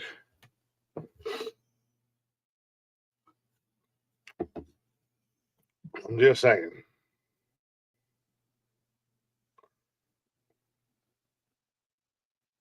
Okay.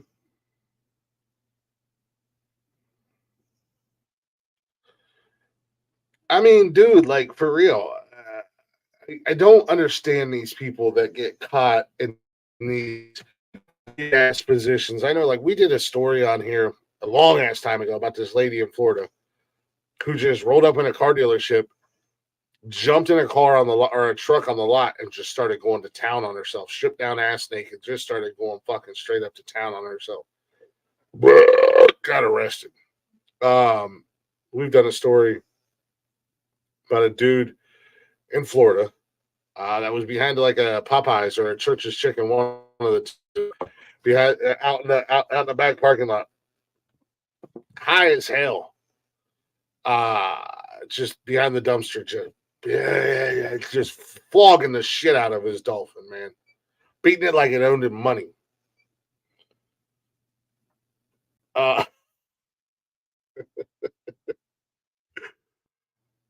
Where has the goddamn decency gone in people? Like, is it that much of an adrenaline rush to do these things like out in public? Like, I would much rather just.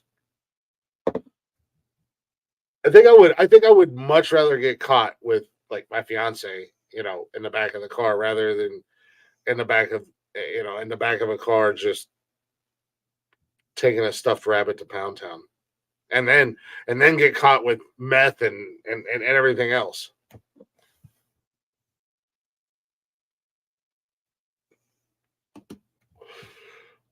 I've never done anything like that. People don't do regular drugs anymore. They've never done anything. Yeah, right, exactly. Like, I've gotten pretty fucking drunk once or twice in my life. I don't drink all that often, so yeah, I was saying. But I have never. The worst thing I do is come home and just destroy my kitchen because I'm hungry. I get so hungry when I'm drunk, and I crave potatoes too. I love potatoes. Are my go-to when I'm drunk as hell. That's my number one go-to. Potatoes. Yeah, I'll throw like 2 or 3 potatoes in a microwave. Get me a big ass mixing bowl. Mush them up a little bit like a baked potato, cream, butter, some cheese, some bacon bits, some other random ass shit that I find in there, and I just go to town on it. It tastes so good. That's like the worst I've ever done. Is just absolutely wrecked my kitchen when I've been hammered.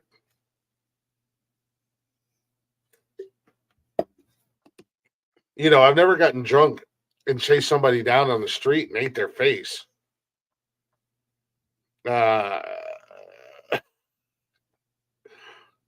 Drugs are bad, okay?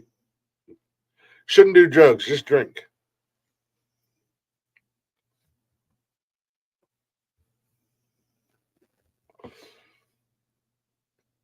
Well,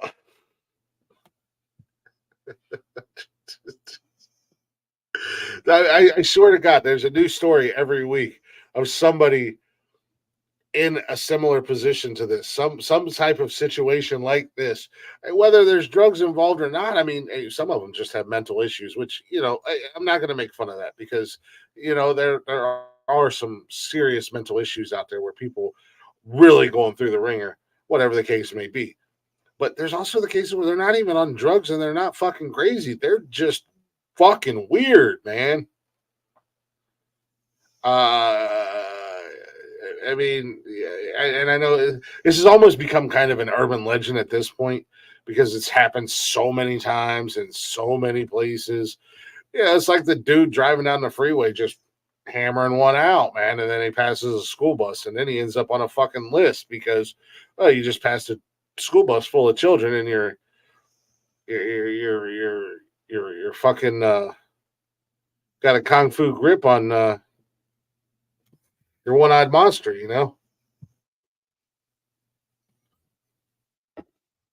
Now you didn't mean for them kids to see that, but you know what? Maybe you shouldn't be doing that while you're driving down the fucking road. And this is and here's the other thing. And I'm not saying it's right or wrong, so don't jump on this bandwagon. But if a woman does it, it's hot. If a man does it, he ends up on a list. I don't like that double standard. I'm just saying. Pee Wee Herman got arrested because he discovered the surprise secret word of the day in a jack house of all fucking places. Like, everybody's doing it.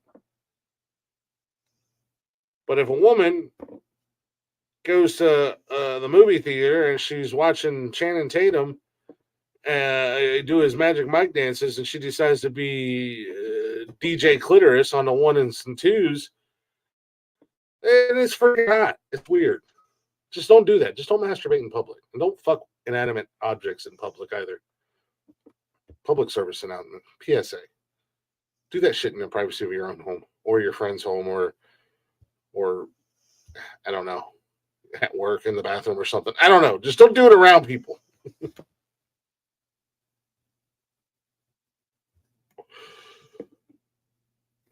Right?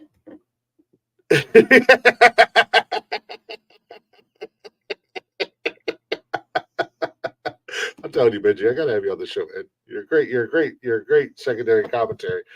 Benji says kids can't see dirty dishes in the sink, but can see a guy having a wank in his car doing 55. Fucking kids are unbelievable. I believe it, and I've said it a million times.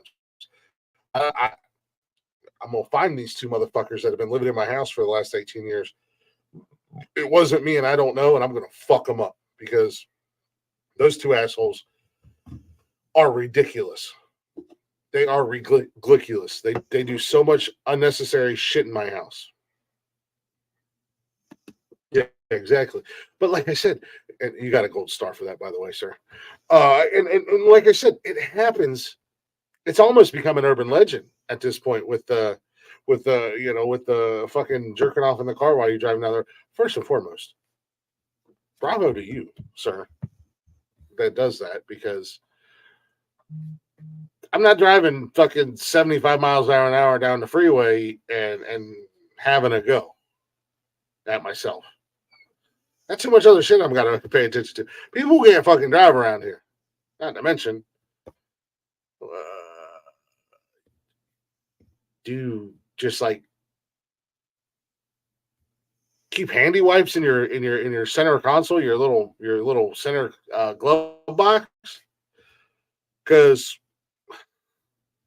cleanup isn't always that easy especially when you're driving down the road. I mean, if you're in the privacy of your own home, like you should be, then yeah, it's relatively easy or whatever. But driving down the road, on a freeway, seems like, yeah, just, I don't know, man. I don't understand fucking people at all in any way, shape. Maybe he does deserve to be on a list at this point, because God knows he's probably hiding in the bushes at a park and watching little kids. And I don't know. Man. What the fuck is wrong with people, man? What the fuck is wrong with people?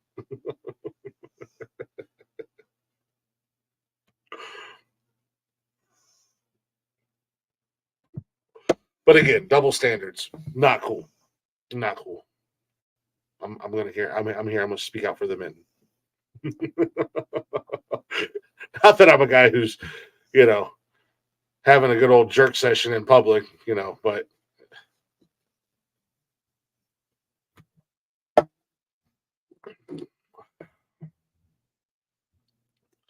anyways, fucking hell. Nice. This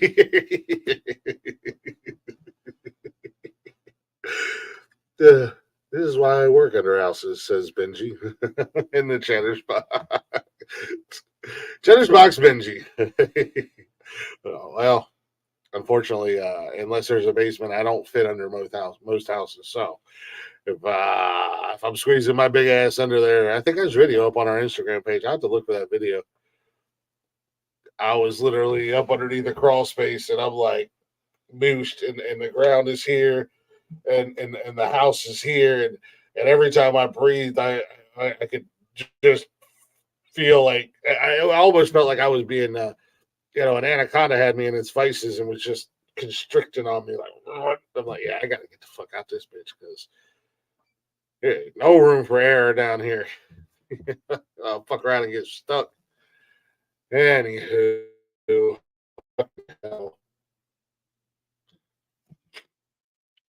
fucking hell. I hate to do this to you guys, but I gotta piss before we roll into the next story. So, what do I got that's I don't think it's gonna give me enough time. To all you people doing weird shit in public that you shouldn't be doing with your genitalia, stuffed animals and hands, or chicken legs, or watermelons, or whatever you may be using, this is what I have to say to you. And it's probably going to come back before I come back, but I'm going to turn my camera off so you can't just look blankly, but say this. Got me fucked up. Got me fucked up. Got me fucked up. Got me fucked up.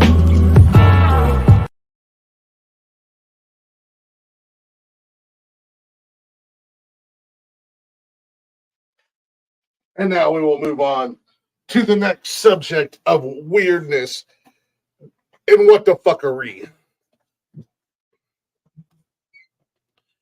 if you will.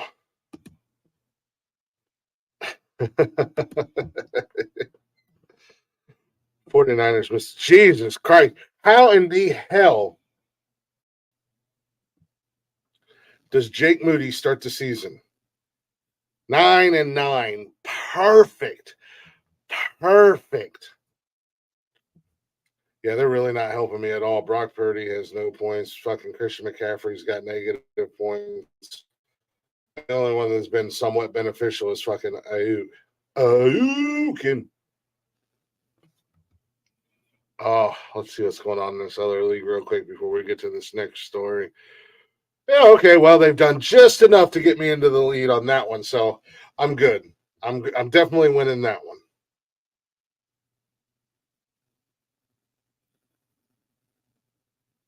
They got me just over the threshold. I needed like a point and a half, and they've got me a point and a half. Like I was down by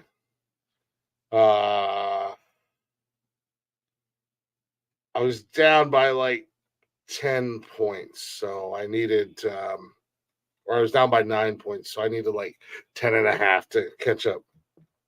Yeah, he's missed 3 of his last 4, and he started the season 9 of 9 until last week against the Browns, and he missed 2 in that Cleveland game. He missed 2 of 3 in that Cleveland game. So, come on, guys, get your shit together.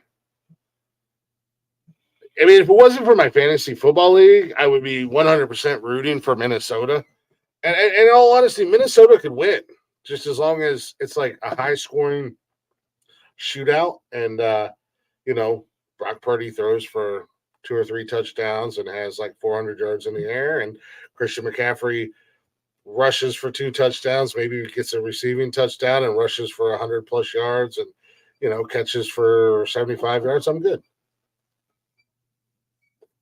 I fortunately do not have Jake Moody as my kicker. I have himself in Cleveland, Dustin, a motherfucking Hopkins. Give it to me from 60 yards out all day, and I'm going to bang them bitches in. Anyways, let's continue with the fuckery, shall we? Nearly 200 decomposing bodies removed from a funeral home. That doesn't sound too bad. Doesn't sound too weird, right? They're currently doing DNA testing to identify the bodies. Could take months. That's a lot of DNA testing. It's a funeral home. Maybe it's in Chicago. It's not in Chicago, but maybe it's in Chicago.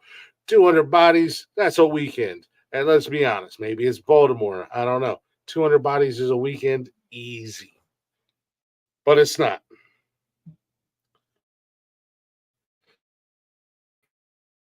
At least 189 decomposing bodies have been removed from a Colorado funeral home. Much higher. I see what you did there. Than initial reports suggested when the story surfaced earlier this month. According to the Colorado Bureau of Investigation, the Return to Nature funeral home based in Colorado Springs, Colorado, offers environmentally friendly burials that came under investigation after more than 115 human remains were found being improperly stored on the property. According to a statement from the Fremont County Sheriff's Office,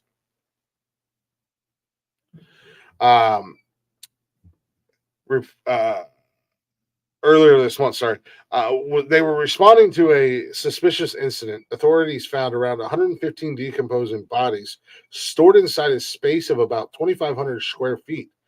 The bodies were in such bad condition that they will need to be identified through DNA. However, the statement issued on Tuesday by the Colorado Bureau of Investigations on behalf of Fremont County Sheriff's Department, Fremont Governor Randy Keller confirmed the body count to be much higher than originally thought. Basically, what had happened was these fucking hippies, call a spade, they're probably vegans too, we're going to give you an environmentally friendly burial for your family. Environmentally friendly meant we're going to toss them into a fucking storage facility on the backside of our property and pretend to bury it. I shouldn't laugh at that, but you know what? Sometimes you're going to bring it on yourself, and this is a terrible thing. However, a statement issued by the Colorado Bureau of Investigation on behalf of Fremont County Sheriffs, Alec Cooper and Fremont County Coroner Randy Keller confirmed that the body count is much higher than originally thought. On October 13th, all descendants were removed from the Return to Nature funeral home in Penrose. This is fucked up, right? This is really fucked up. I mean, it's crazy to think this. The effort was coordinated by the Fremont County Coroner's Office with support from several entities. The CBI said teams removed at least 189 individuals and transported them to El Paso County Coroner's Office. The total number of descendants could change as the identification and investigation process continues. So, I mean, they might be thinking that we've got 189 bodies, but because God knows how long they've been in there, how long they've been sitting around decaying, you're just literally tossing them into a room, which is what it sounds like. Bodies are going to intermingle, they're going to intertwine as you decompose, and shit's going to go everywhere. fuck. This kind of bothers me. I'm trying to find light in the story in some sense of the terms, but I enjoy the really fucked up news stories and the really crazy ones, and this is right up there. Could you imagine? I've seen a child moving around behind. Oh, there it is. I mean, could you imagine? You thought your mother passed away 5 years ago, 10 years ago. You thought she was laid to rest. She was, given back to the earth and being eaten by worms and bugs and other critters and whatnot. And then come to find out she's just been tossed into a fucking storage area, Huh? And that's where she's been the last 5 years. And now you have to deal with that grief all over again. I'm doing a story about almost 200 bodies that were found at a funeral home because they weren't buried like the funeral home was supposed to. They just threw them into a storage area. Kevin ever text you back? Yes. We're going to go. Sorry. He's so worried about trick-or-treating this week. We're going trick-or-treating next week as well on Halloween. I just want to get 2 times candy. He wants to get 2 times the candy. We have trick-or-treat here in town this week on Thursday, and their godparents live here in town. So last year we went trick-or-treating with them, and now we're going to go trick. Yes, they said they are going trick-or-treating and to bring our asses over there and go with them. So me, you, and Buggy will go. Does Austin have to work that? Yeah, because it's Thursday. So Austin and Nikki will be at work. So we will go. We're going to go trick-or-treating Thursday. So you get double the candy. You need to clean your glasses.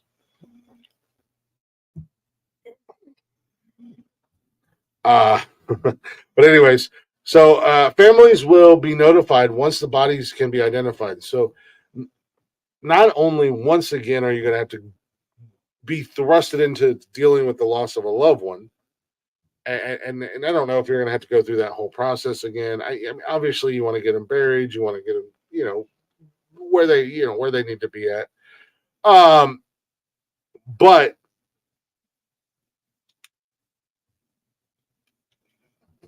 But now, if you're one of those, God knows how many customers that they had come through their doors at this funeral home, but now you're sitting in limbo and you're wondering, is that my mom? Is that my dad? Is that my child, my sister, my brother, my aunt, my uncle? Are one of these bodies them? So you have to go through that level of frustration and concern and everything. This is a really shitty situation, and I don't know what kind of charges these people can be facing, but I hope they get the maximum penalty and as many charges as they can pin on them. Just pin on them. I don't want to hear that right now, by the way, Benji. But the testing could take months, according to local officials, without providing too much detail to avoid further victimizing these families. Here we go. Kind of where I'm at. The area of the funeral home where the bodies were improperly stored was horrific. I can only fucking imagine. Cooper said earlier this month. The scene was so bad when authorities first arrived that a paramedic who responded developed a rash and had to be medically evaluated. Yeah, that's the other thing. You know what? And it's not even going to be a matter of just the families who find out that one of their family members was one of these almost 200 bodies. It's going to be every fucking customer they ever had, because they're going to come out of the woodwork. And whether one of their family members or not is one of these almost 200, lawyers are going to be lined up for days. But at the end of the day, they've lost their company. They've lost their business. How much money do they possibly have? And how are you going to pay all these families off?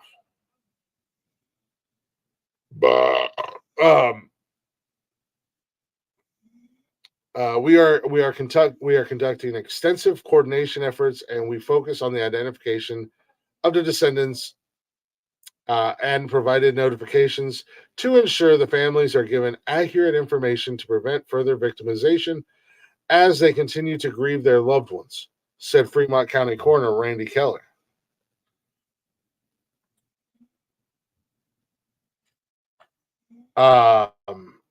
Authorities did not disclose what the funeral home was doing with the human remains, but did confirm that they are working with the Fremont County Coroner's Office, the Colorado Bureau of Investigation, the Colorado Department of Regulatory Agencies, the Colorado Department of Public Health, and the FBI on this case. There's a lot of letters in that fucking statement right there, ladies and gentlemen. Oh, yeah, they're just tear it down. I mean, let's be honest. Let's just bulldoze it, tear it down, and be done. And then they go into Green Barrel so they kind of go in and they break down this environmentally mumbo jumbo, fucking weird ass hippies. You're literally putting wood into the ground. It's not hurting the environment. It's fucking wood. Fucking trees going back into the ground. Green Barrel is a natural way of caring for your loved ones with minimal environmental impact. Green Barrel aids in the conservation of natural resources, reduction of carbon emissions, and the preservation of habitat without the use of harsh embalming chemicals. So here we go. Yeah, they don't put all the fucking chemicals in the body. All that does is just lead to decomposition faster.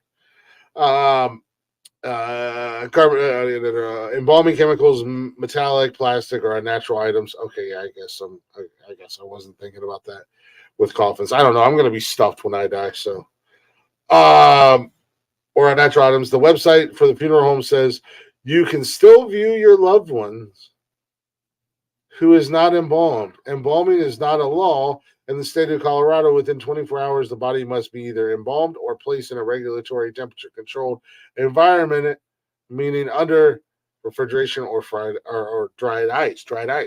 So they're not embalming. So that you got to push the funeral procession. You know, like you got to push the funeral, the viewing, the everything, which normally takes goes through a span of a few days. You're pushing it right now, because otherwise, Aunt Betty gonna be all bloated and stinky and just foul, by the time you get to the funeral.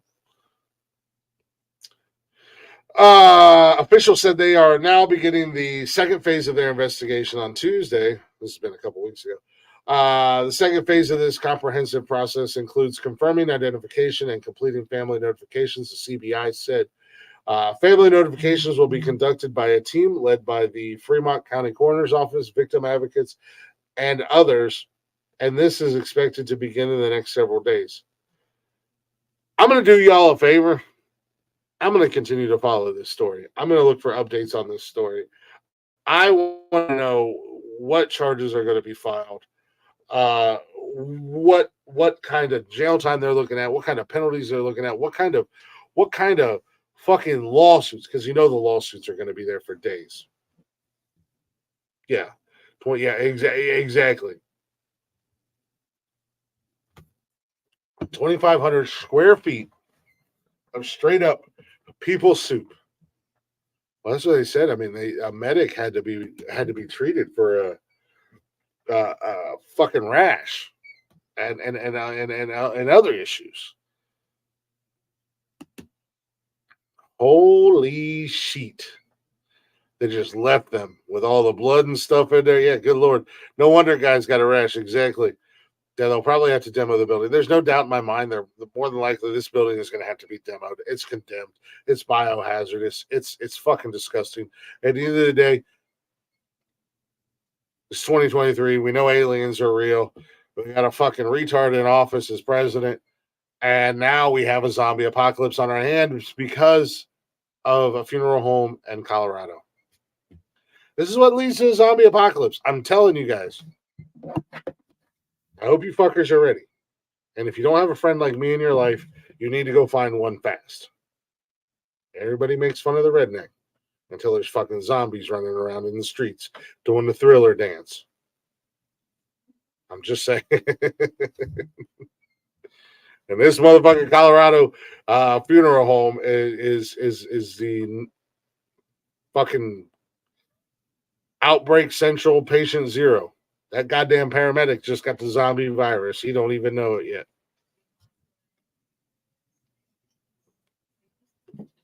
I'm going to follow that story. I'm going to do more research on that story. I'm going to keep you guys updated on that story because, or you guys could do the work yourself, but I'm still going to do it. Because I want to know where it goes. I want to know what's the outcome. What's the criminal charges? The lawsuits. I want to hear the lawsuits. I want to hear the outrageous amount of money that people are going to be asking for.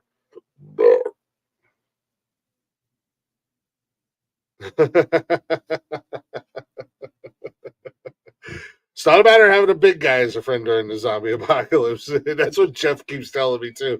He's like, when the zombies come, you know your big ass is going to get turned and you're going to be in the shed and we're going to be playing video games. I'm like, motherfucker, first and foremost, no.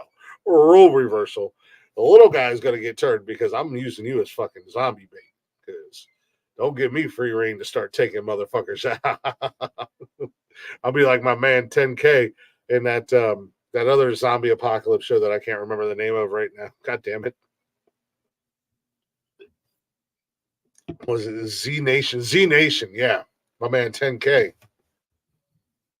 Just popping off on zombie. Yeah, I know where I go. But that's years ago.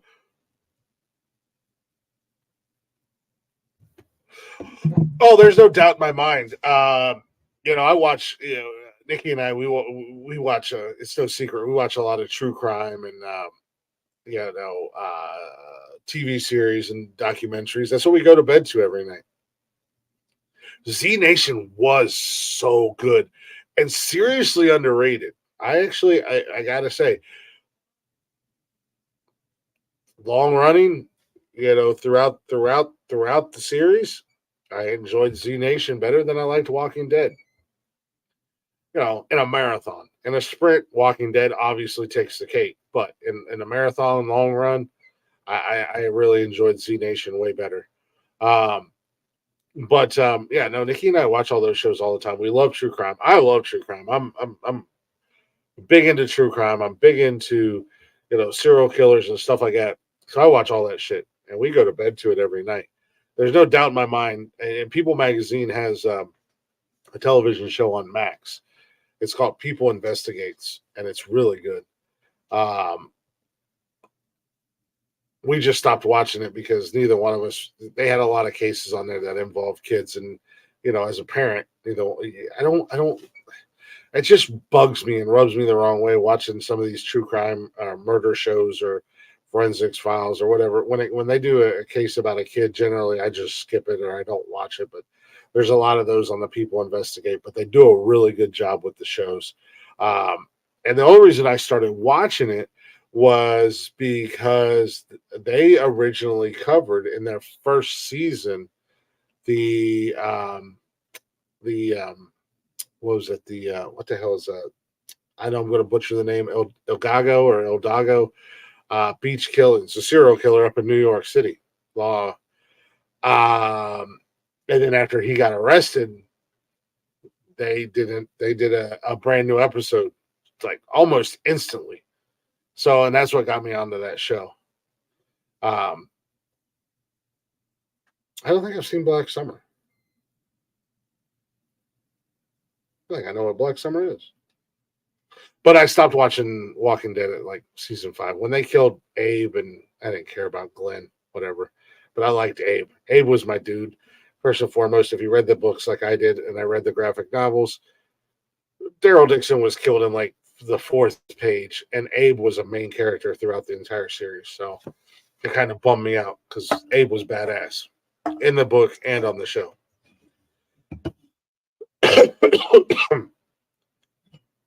And Negan was a putz. Even in the comics, he was such a fucking putz.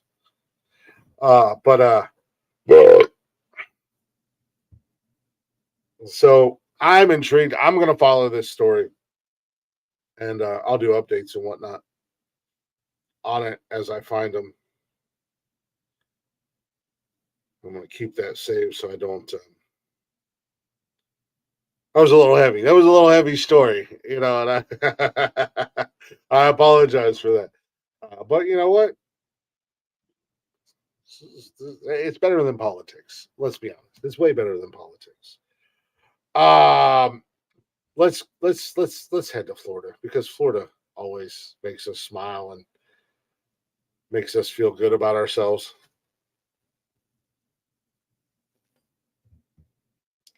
Oh, okay. Yeah, I didn't.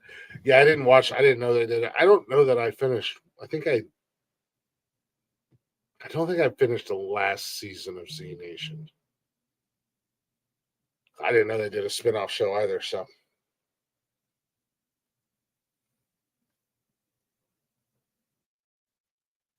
the hell.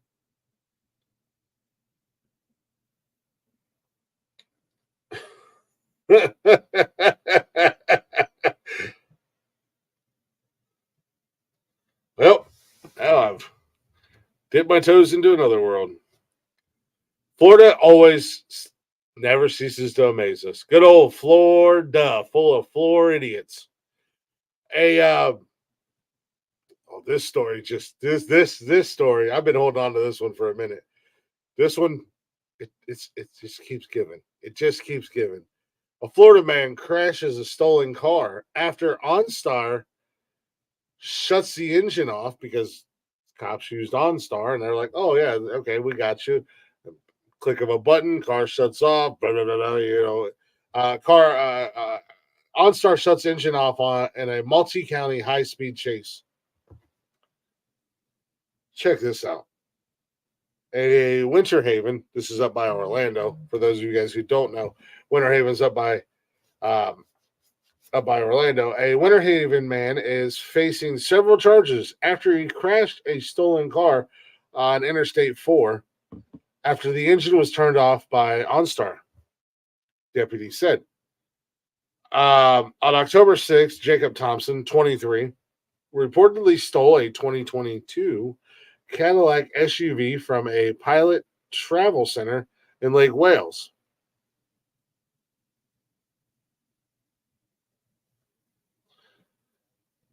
I didn't know Snowpiercer is a spinoff of Willy Wonka. All right, you're all over. I'm so confused right now. I don't watch either one of those two shows, but Jacob Thompson, 23, reportedly stole a 2022 Cadillac SUV from Pilot Travel Center in Lake Wales. Thompson was being tracked by OnStar the moment he stole the car, the arrest affidavit said. Manager at Pilot told deputies, it gets better. But wait, there's more. Manager at the Pilot told deputies Thompson was scheduled for a job interview at the store. Oh, you're fine. I think I tried to correct it, but my man was scheduled for a job interview. Said, "Fuck this job interview. That's a nice Cadillac. I'm about to jack that shit. It's mine now." Polk County. Not Polk County, man. You can't fuck around in Polk County. They got the greatest sheriff on the planet. Polk County deputies were made aware that Thompson was approaching Ernie Caldwell Boulevard and Highway 27. Once Thompson spotted one of the deputies' unmarked car, he began accelerated and turned onto the ramp of I-4. During the chase, Thompson reportedly reached speeds of over 100 miles an hour, to which OnStar advised they were going to shut the engine off. So OnStar comes across in this Cadillac and says, "Sir, you're driving a stolen vehicle, and if you don't stop for the cops, we're going to shut her down." Thompson said, "Fuck you, OnStar. You ain't doing shit. Dog." He continued to drive this bitch. Deputy Jason Thompson slowed down and watched him lose control of the car since the vehicle suddenly shut off. So they just said, "Kill switch, engage. Fucking lock that bitch down right now. See ya. Goodbye." What happens, happens. We warned you, bro. Since the vehicle suddenly shut off and crashed into the right-hand guardrail, causing the car to flip. arrest records show. Thompson got out of the car and began running before he was detained. After a short struggle, deputies said he faces several felonies and is also on a felony probation for burglary and assault. My man. Why, oh, why do we play stupid games and not expect to win stupid prizes? Huh? Hell no. Come on, Wayne. To the no. Come on. Hell to the no. To the no. Come on. Hell no. To the no. To the no. To the no. To the no. Hell to the no.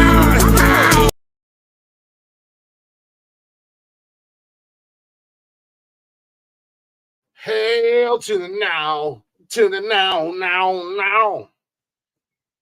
And I don't know if he got his shit busted in the car accident or after the cops were detaining him, but he got a big old fucking gash and a lump right across his face.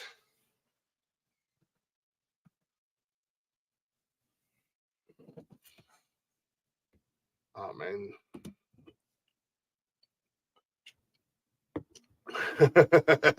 It's been a staple of the show for a long time.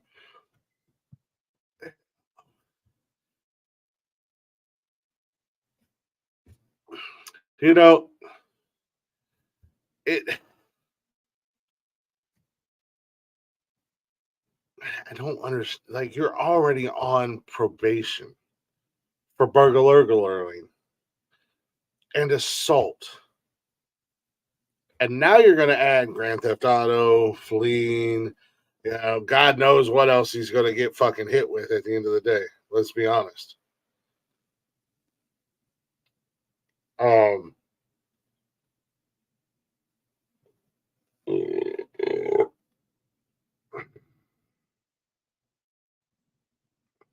Keep fucking playing stupid games, man. Winning stupid fucking prizes at the end of the day.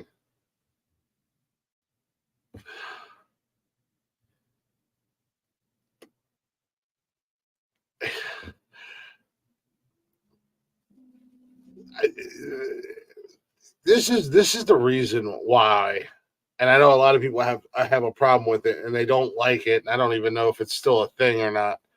But this is why the 3 strikes law was put into play, because some people just don't know when to fucking stop, when to quit, and they do dumb shit and they keep getting locked up. Like, it's go and take your interview, man. Get your job. Go do right, man. Like, come on, bro. You probably got a couple baby mamas, 4 or 5 illegitimate kids or some shit. I don't fucking know. Whoopins. OnStar handing out ass whoopins. Hey, how do I get that job as an OnStar operator? Hey, motherfucker.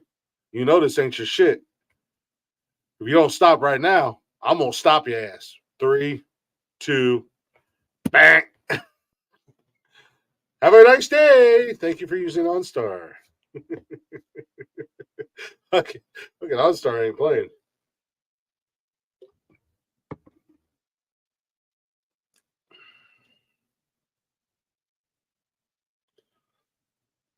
Yes, in Polk County, I believe Polk County is my man Grady Judd's territory. Yep. Polk County Sheriff Grady Judd. You know what? I'm gonna give Jeff a job for Wednesday. Maybe Saturday. I'm gonna have him pull some videos of Grady Judd, man. Grady Judd gives some of the absolute best fucking interviews, man. Because he runs a lot of prostitution and sex trafficking stings. Come to fucking Polk County and you play around, you're going to get caught.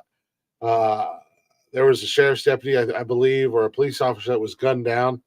And Grady Judd said, I told my man, I don't care if you put 1 bullet or 1,000 bullets in him. You take him down. You ain't killing one of ours and getting away with it.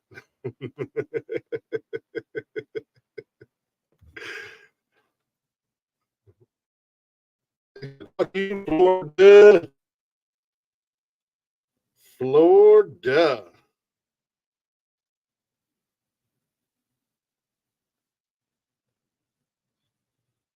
Oh, I feel like I could just use this. This is Fox 35 Orlando. I could probably get so many goddamn stories from this Fox 35. Hey, shout out to Fox 35, by the way. 49ers on the board. That's what I'm talking about. Finally. Finally. I don't know if that's helping me at all in fantasy football. I don't know who scored or who did what. Definitely putting the beat down on them now.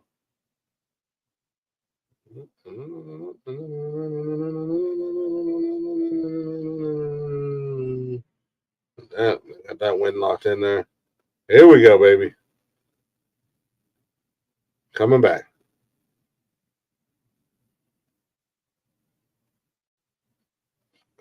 Christian McCaffrey. He's got a goddamn fumble. All right. I see you guys. CMC with the run. All right. I can get down with the get down.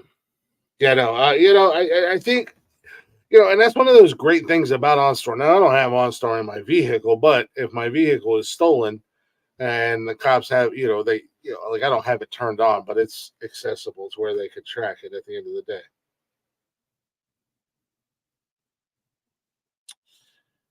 Yeah. I'm really gonna need you guys to step it up in the second half, assholes.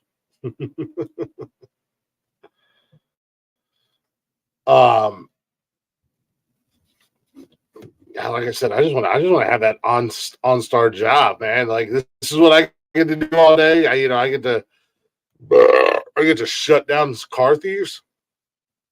I don't want to kill or hurt anybody, but you don't think I will fuck with them? You don't think I'm gonna have a little fun? Here comes the kill switch. Are you ready? Yeah, there it is. Just kidding, not yet. Hold on. Hold, please.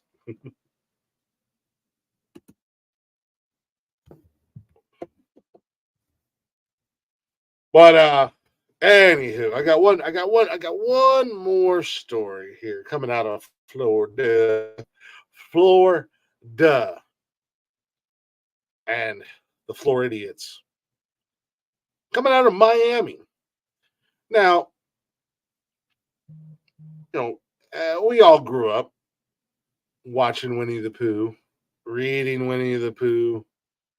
We all know the tales of Christopher Robin and Pooh and Rabbit, and Piglet, and the Down syndrome donkey, Eeyore, hyperactive Tigger, Owl, Great Wise Owl.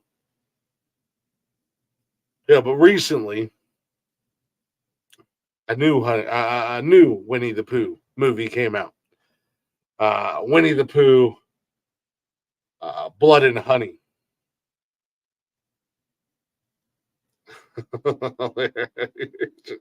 just on, off, on, off, on, off, on, off, on, off, on, off, off, on, off.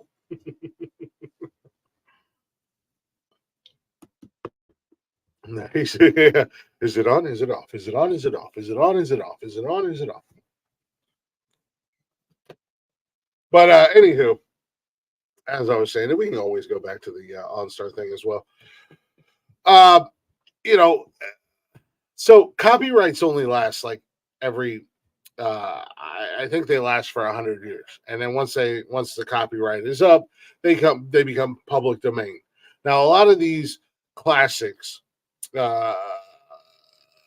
cartoons and characters that we grew up with, our parents grew up with, our kids have grown up with, etc., they're starting to reach that 100-year mark. So horror has always been a very big franchise, a very big genre, and if you play your cards right and you write the right script and you could have an unexpected franchise out of nowhere. Blair Witch Project, not necessarily a franchise. They said is stuck with one movie, but was a huge hit. Paranormal Activity was fucking huge. Cloverfield, again, should have stuck with the first one. Cloverfield was huge. And then you got your classics, your Halloween and Nightmare on Elm Street, Friday the 13th, and Texas Chainsaw Massacre, and the list goes on and on and on. I mean, there's a new franchise that's out. It's called VHS. I'm a huge fan of the found footage genre when it comes to horror movies, which is Paranormal Activity. But there's a new franchise, and I think they're getting ready. They got their 5th movie in the franchise getting ready to come out. It's called VHS 84. Great fucking movie franchise. Great fucking horror found footage franchise. Anywho, Winnie the Pooh, public domain, becomes a horror film. Blood and Honey. I had a lot of really high expectations for this movie. I'm not going to lie.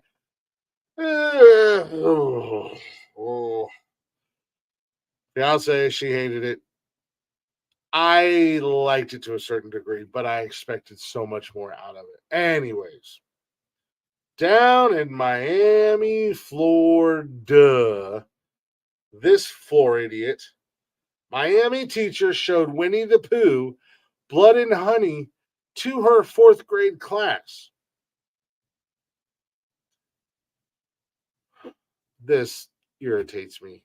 Second part of this headline. A mental health counselor has met with students who expressed concern. All right, first and foremost, your parents are pussies and you're pussies. Shut up. I grew up watching horror movies.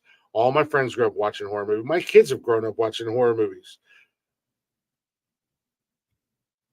It's not a movie meant for 4th graders. I agree 100%, but it's not causing you fucking mental trauma and PTSD or anything else. Shut the fuck up. Get over yourselves. Jesus Christ, you fucking pussies. Goddamn pussification of America. Swear to God. 4th graders at a K through 12 charter school in Miami Springs got an upsetting Halloween surprise when their teacher screened horror movie Winnie the Pooh, Blood and Honey, reports CBS News Miami. Despite the title of the film including Winnie the Pooh, the movie is not suitable for children as it follows Winnie and Piglet on a bloodthirsty rampage. After Christopher Robin abandons them for college. The film was shown to 4th graders at the Academy of Innovation Education, bunch of fucking nerds, on October 2nd. I feel completely abandoned by the school, Michelle Diaz, a parent whose twins were in the 4th grade class, told CBS News, adding that the movie was shown because of a careless teacher. Agreed. I agree. You shouldn't show that in a 4th grade class. Have a little class. Show Nightmare on Elm Street. Show Friday the 13th. I don't know. You can show Halloween. Show some Stephen King movies.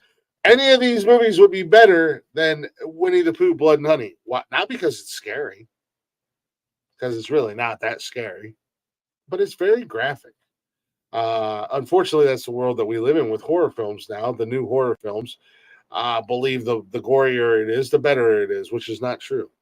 Horror movie producers, writers, directors, you don't need gore to be scary. Go learn from the fucking legends. We'll learn from the absolute legends. There's a new movie that just came out, Boogeyman. If you haven't seen it yet, I recommend watching it. Not gory. Nothing really gory at all in the movie. It relied on jump scares. Great fucking movie. Scared the hell out of 4 out of 5 people in my house.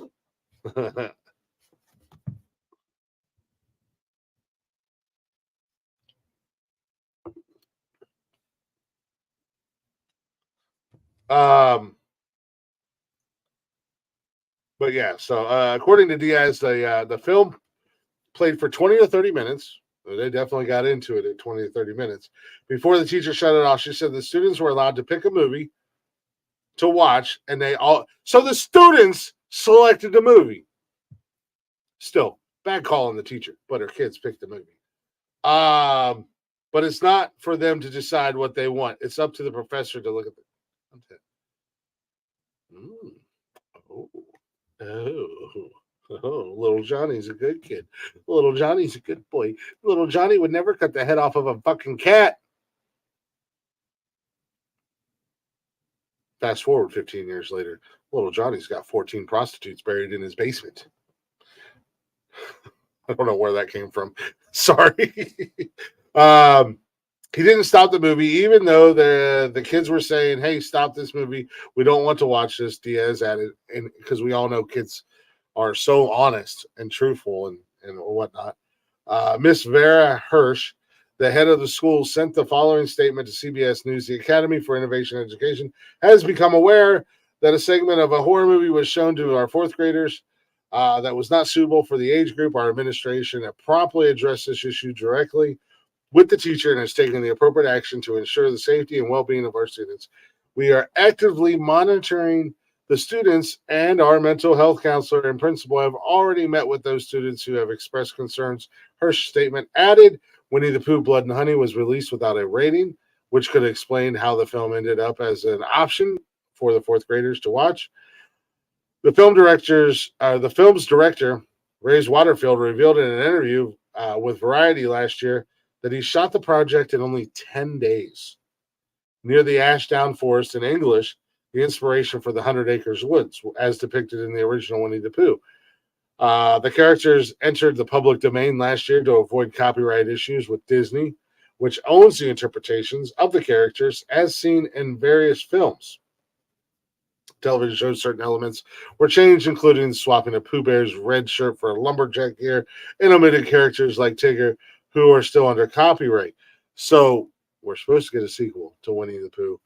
Maybe those copyrights are going to come off, and we'll get to see the hyperactive ADHD Tigger slaughtering people. But no, at the end of the day, the kids chose it. More than likely, they knew what they were choosing. Teacher was an asshole and an idiot for. Well, he wasn't an asshole. He was fucking dumb for playing it because he should have knew better. But at the end of the day, it sounds like your kids need a little toughening up. Bunch of fucking nerds at the innovation, educational, conservation of fucking twats. I don't know, but everybody was wrong in this situation. Thank you, Florida. Let's pull a reverse card on this. Let's take bad guys, make them good. Who would you pick? My pick. You love you some goddamn killer clowns, because much like Falling in Reverse or From Behind the Walls, whichever you want to call them, depending upon how long. I mean, if you're a real fan and you really know them, you would call them From Behind the Walls. You know, OG fans like myself, that's what we call them. You've brought up killer clowns on multiple occasions. So what you're saying is you're going to take the killer clowns from outer space and make them good guys. So then they're just normal clowns, correct? I mean, they're just normal run-of-the-mill average clowns. I say, well, off the top of my head, I'm going to try this one on for size. What about the Gremlins? Hit them with the Uno reverse, okie doke, bada bing, bada boom. Gremlins aren't so bad after all. They're actually just misunderstood, mutated mogwais.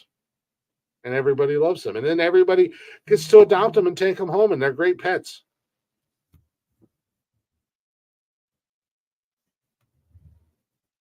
I'm just saying. How do you like that for a pick? Yeah, see? Oh, I can play this game. Jeff tried this Wednesday with me, remember?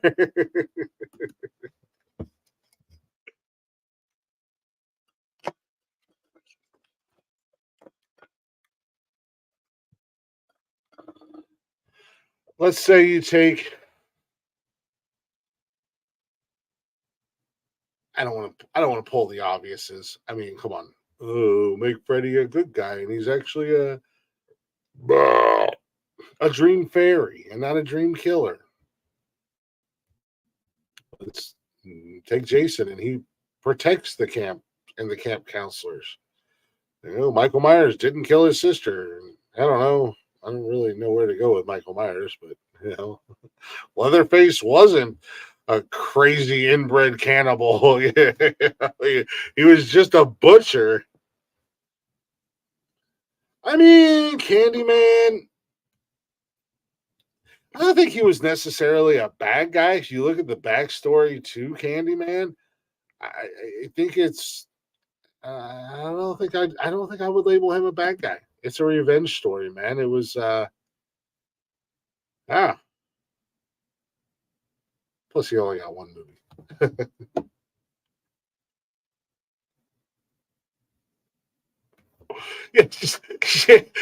So you're gonna merge. I see what you're doing. You're doing a multiversal merger where Winnie the Pooh and Piglet are the bad guys, and Jason Voorhees is actually a good guy, and he protects them from Winnie the Pooh and Piglet. I like it. I like what you did there. I like that. Well, look who it is. Who is it? Who it be? What it be? I like it.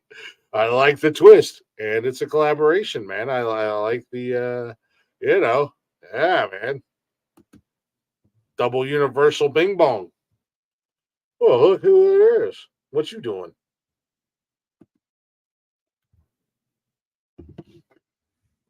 Maximum Overdrive. The cars don't try to kill people. They actually just want to give them rides to wherever they need to go. it be what it be, what it do, how it do, why it do, it be thee. Oh, let's see.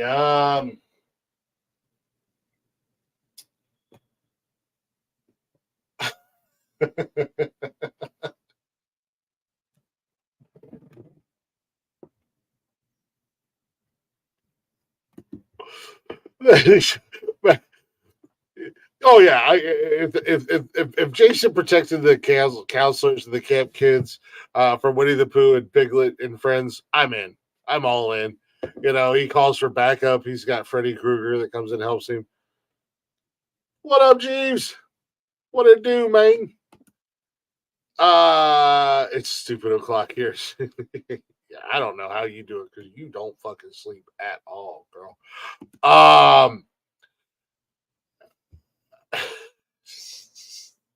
We're just rambling. We're just foddering away. I was doing some news stories, and now we're on this kick of, they made that Winnie the Pooh Blood and Honey movie. So basically, the the copyright ran out on Winnie the Pooh, and it becomes public domain. And Benji asked the question in here of, how about you pull the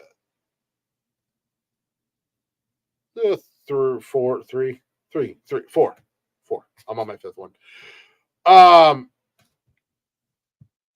Benji asked the question of, or said, let's pull the reverse card, the Uno reverse here. Let's take bad guys and make them good. Who would you pick? And he, right off the bat, just picked Killer Clowns, which, not a bad pick, but, he just made them regular clowns. I did said Gremlins. But then he did hit a home run with the Jason coffee, mostly.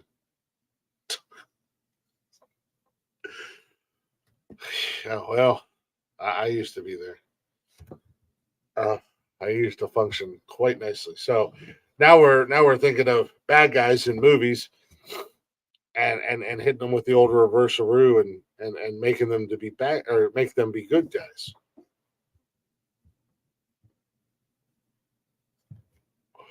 Any variation of Dracula. He doesn't want to take your blood. Instead, he gives blood to those who need blood.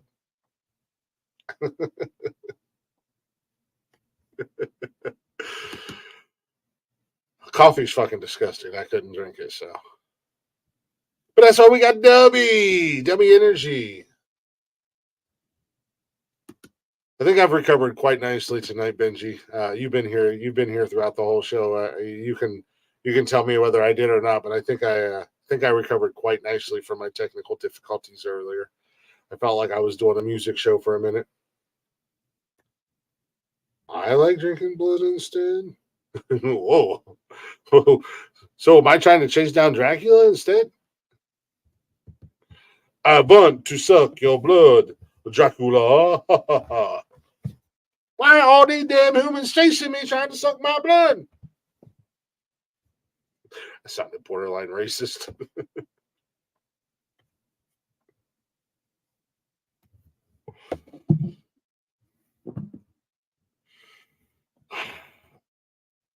A true professional. That's why I'm the intergalactical champ. I'm just saying. Not many could do the things that I do. But I did for a hot minute. I did feel like I was doing a music show because it's just like, fuck, click, click, click. I gotta figure this out in the back end. Shout out to StreamYard. Shout out to, you know what? In all honesty, shout out to StreamYard.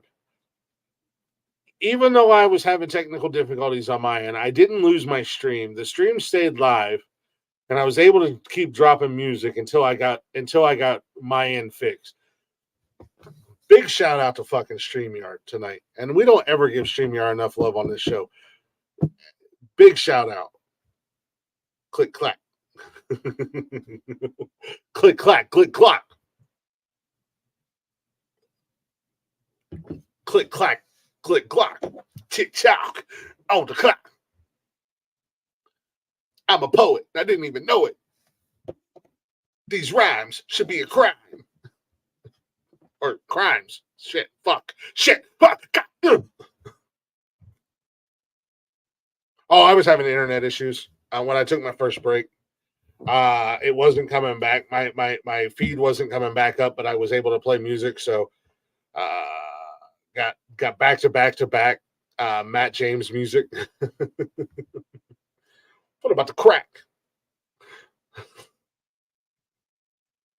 Crack is whack. They put your sister on her back.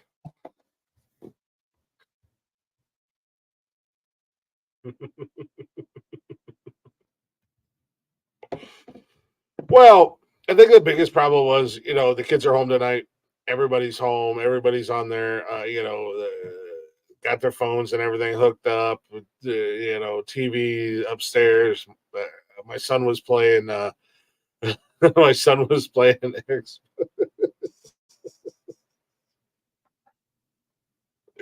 I'm actually on my phone right now. I'm on my my mobile hotspot.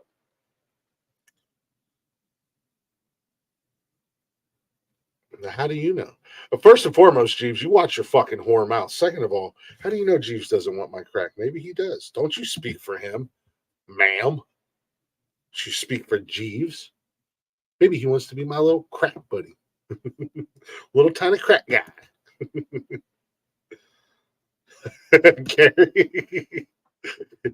Carrie. She's now a proud business owner in an event planning company.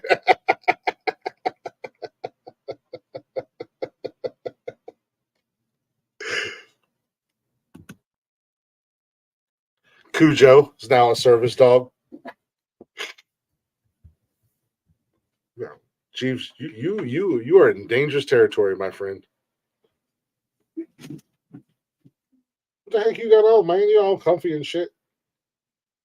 You not taking a shower tonight? Skate? Did you look and you see if you have any neon colored clothes? You and Ashley don't even come in here and get on my bed and try to go to sleep. I want to right. I will drag you off the bed by your toes like I'm the boogeyman. I will wiggle them into your nose. What? I'll wiggle them into your nose. I don't think that's going to happen. You ain't going to have no hair. This is a Victory Monday. You can't spoil my Victory Monday, Jeeves. Huh? Can you have me a beer, please? Mm-hmm. Jordan, Metal Militia. You can't spoil my Victory Monday. Buddy of mine is a Colts fan. He was so mad. He was like, ooh. Anthony wants to talk to you for a second. I'm in the middle of a show. He wants to ask you a question. Well, don't give me the phone right yet. What phone is that? Mine. What is it? Oh, I don't know. What is he asking me? Ask what you wanted to ask him. No. Ask what you wanted to ask him. Can I bring her McDonald's? Right now? Yes. Why? No. Why do you need McDonald's right I don't now? know. He's going to McDonald's and he wanted to bring me fries. You know damn well your brother and sister gonna be pissed if you get Alexis was McDonald's. asleep. Well, you know your brother gonna be mad as hell if you get McDonald's right now and he don't get nothing. What does he want?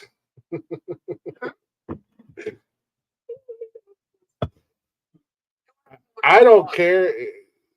That's what he wants. Here, talk to your best friend. Tell me his name. Talk to your best friend. Apparently, Riff Raff wants to bring my daughter fucking McDonald's at almost 10 o'clock at night. Oh, no one wants to see James Craig. But I mean, whatever happens between consenting adults is in my business. Who said I was consenting first and foremost? No means no, Jeeves. Cujo is good. Clifford the Big Red Dog is bad. The movie. Yeah, but you know, you can't really put Cujo up against Clifford the Big Red Dog. Clifford the Big Red Dog would just fucking destroy. I mean, however, if you did a Rampage 2 with The Rock, you could put Clifford in Rampage 2 as a bad guy. McCrack.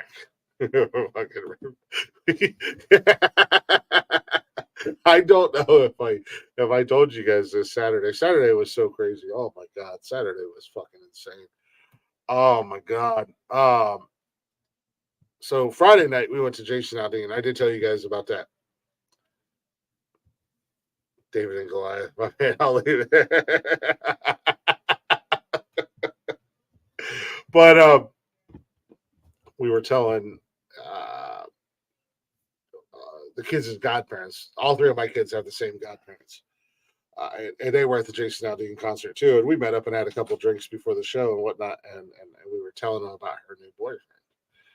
And we were describing him, to which we said, Riff Raff from Rocky Horror Picture Show, to which their godmother proceeded to start singing the Time War. She was a little tipsy before she got to the concert. She had a few drinks at home and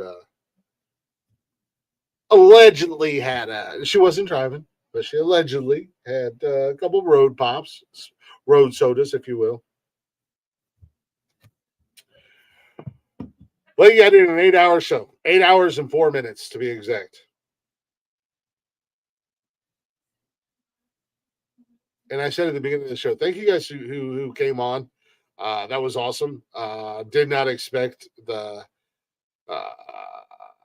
all the guest appearances, so to say. There was a lot, and then I did have to apologize for losing my cool, not because I feel bad for anything I said or anything like that. I just felt bad for losing my cool. I should have just hit him with a block or something and just fucking ignored it. But as I said, you can only poke a bear so many times, and I got a little triggered. So I apologize. I apologize to those listening, and to everybody that was on the show, but not to what I said when Jay was in there. But yeah, we went a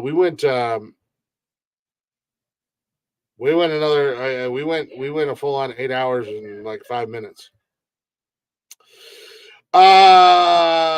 So Saturdays, Jeeves, we have a new open door policy. We're dropping the link. Whoever wants to come in can come in. You can hang out, shoot your shit with us. We're not looking for fights or anything like that.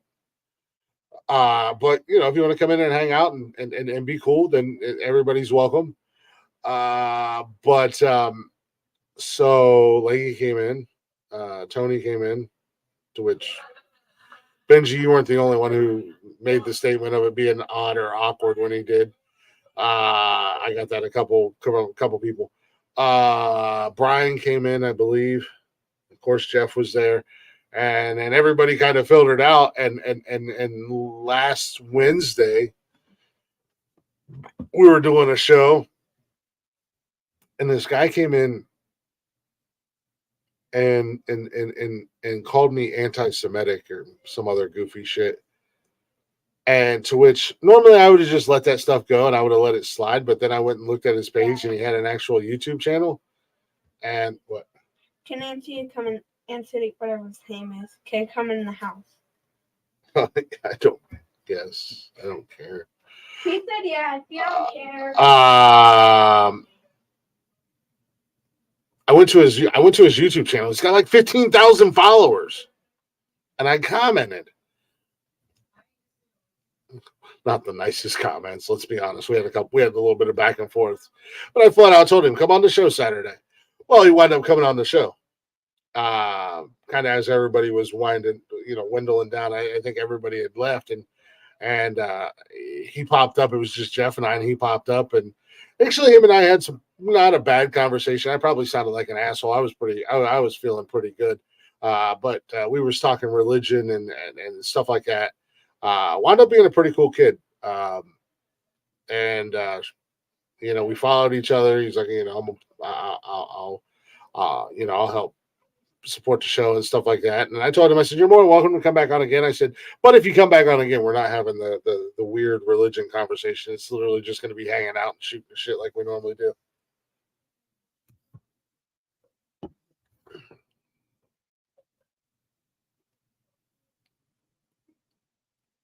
And you said you do your. I know. The only thing solo about my shows on Monday is the fact that I'm on camera by myself.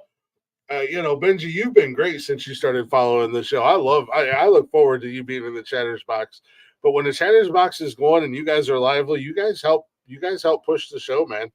And I appreciate it. You have no idea how much I appreciate it, because I do come in with a game plan on Mondays, and I'll kind of feed off of you guys. I'm not super worried about it. I just felt bad for the listeners and for you guys on the show. I got to be honest. All you guys who came on and we weren't looking to go down a drama-filled bullshit. And I just felt bad that I lost my cool. Not for what I said or for losing my cool, so to say. Just I felt bad for you guys, you know what I mean? And the listeners. And I think you're absolutely right. I think you're 100% absolutely right. Came in thinking he was going to step in and sort beef between us, Mayor, and then he hadn't read the situation very well. And also, he had to come and keep tabs.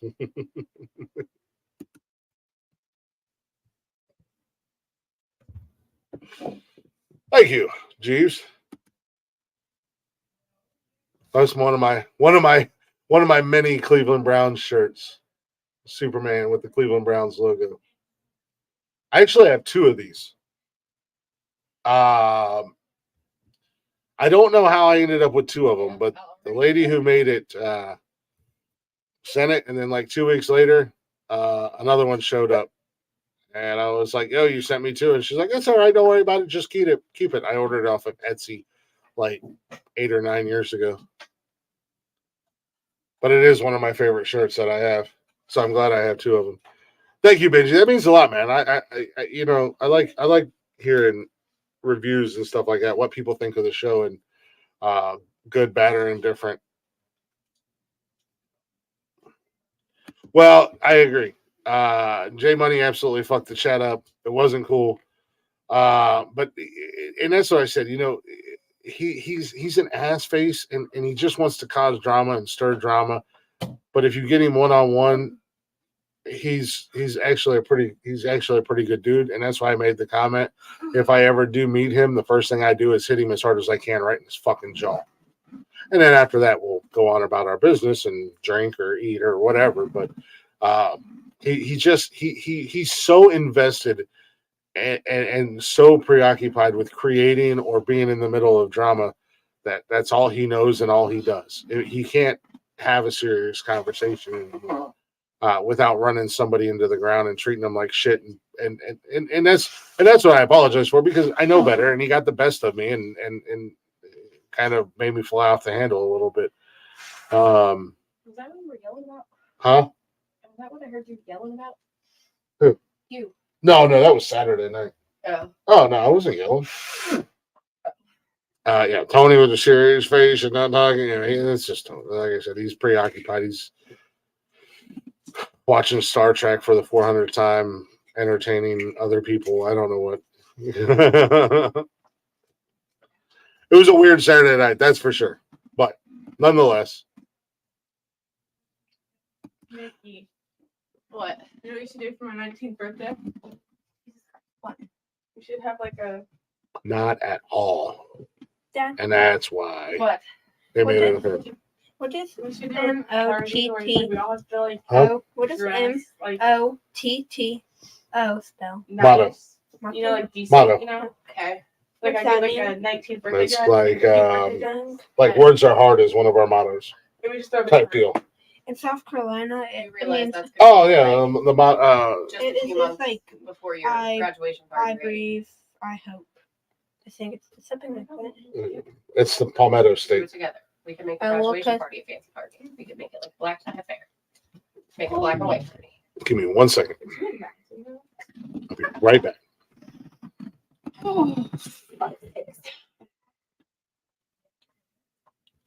By the way, Cash is ready to send the girls on a train to my parents for New Year's Eve. So For New Year's Eve. I say you're pissing too darn loud, boy. It's late at night and you're pissing right in the center of the bowl like you're frying chicken in there. You gotta piss on the side, boy. Make it a stealth mission. You're causing a whole ruckus pissing like that, boy. Austin, What? Dad says he'll take you for Halloween and pick you up at the train station.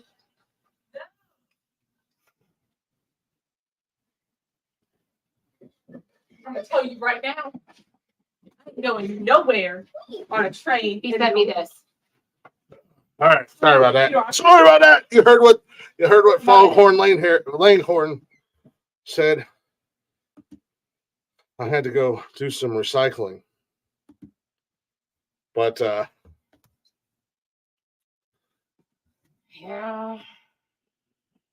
agreed. I think I showed that. Agreed. It was all a matter of keeping tabs. That's all it was. Let's be honest. No, Tony, he's a good guy. Yeah, no, he's just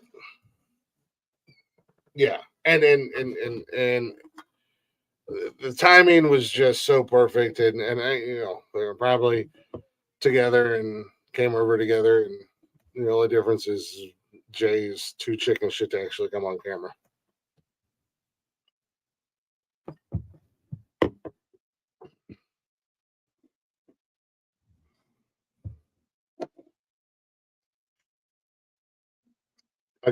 Agreed 100%.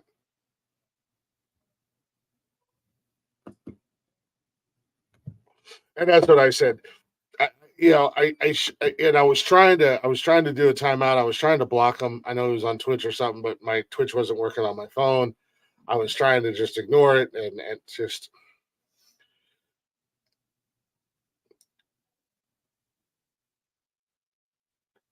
Like I said, I don't feel bad for what I said because what I said was the absolute fucking truth. I mean, let's be honest, it's just a bunch of fucking nobodies doing nothing, and they've been having the same fights and arguments with the same fucking people in their same stupid ass circle that they all call each other friends for the last 3 years now.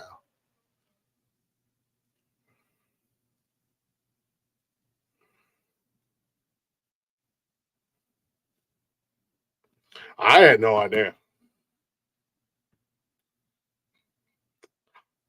But it is what it is. It happened. We'll move on. The show's back to normal. Jeff and I will be back here Wednesday doing the show. We'll be back Saturday, and until Jeff and I deem it otherwise, I think we're gonna keep running with the Saturday open door policy because it's a crazy fucking concept, man. I'm not doing 8 hours again. I'm telling you that right now. Not unless Jeff and I decide to get a wild burr up our asses. And apparently Guinness World Book of Records for the longest podcast is 32 hours. Jesus Christ. How about now? And I told him, I said, I've done a 24-hour stream and a 36-hour stream. I could do a fucking 36-hour podcast. Remind me to like go back to PA for that weekend or something. Sure. You better get ready. We're going to be in the Guinness Book of World Records, mama. We'll be famous.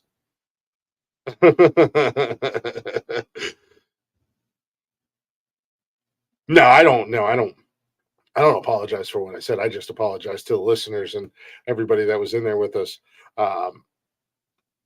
That's what I apologize for, not for what I said, and not for who I directed it at, and not for how I said it. I meant what I said. Fuck all that shit. I absolutely meant 100% everything I said.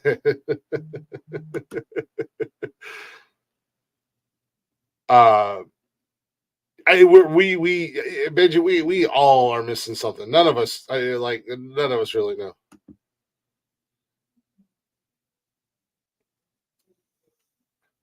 Ooh, gee.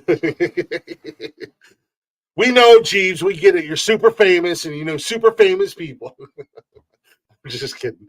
No, I did like 20, 24, 25 hours, something like that on TikTok one time, and then I did like 35 or 36 on Periscope. Let's just say this. The show went so long Saturday that Facebook, apparently there's a time limit on Facebook, because Facebook said your show, basically said in a nutshell, your show's gone too long. We're ending it for you. So, but now, yeah, TikTok, Periscope was it just happened. I didn't plan on it. It just freaking happened. My ex-wife and my kids were out of town. I jumped on Periscope Friday after I got off work, and I was grilling and hanging out and bullshitting. And next thing I know, it was fucking Sunday. I was like, what the hell? What in the hell just happened?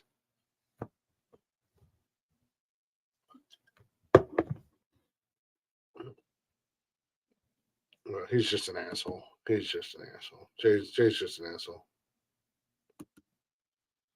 Are you sure, though, Jeeves?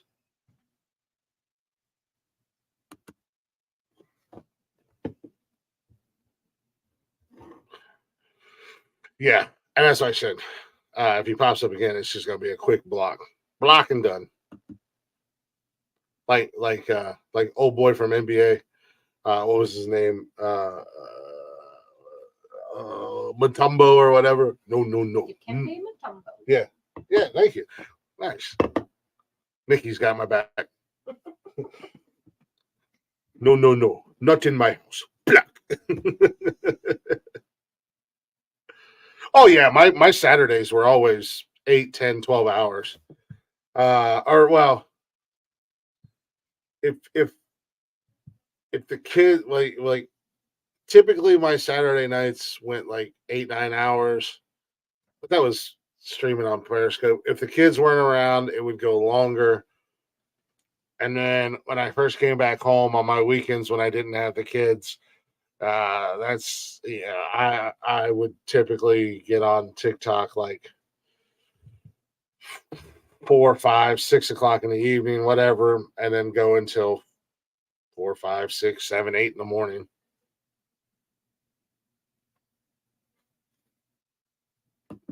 It's just tough when you're doing an actual fucking podcast. Like, I gotta fucking put an 8-hour show up. Who the fuck's gonna listen to an 8-hour fucking show?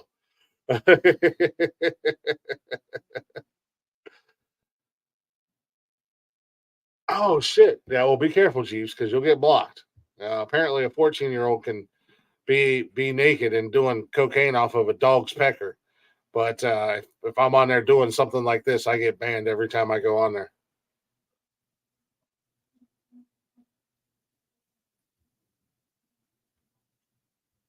All good. I think all of ours did, but then eventually, kind of, once the bullshit left, it all kind of came back around. Finally, it's a bitch to grow on TikTok anymore, man. But that's awesome. Finally go live. You'll actually probably do pretty good because you do music content and stuff like that. That's awesome, man. Congratulations on being able to go live.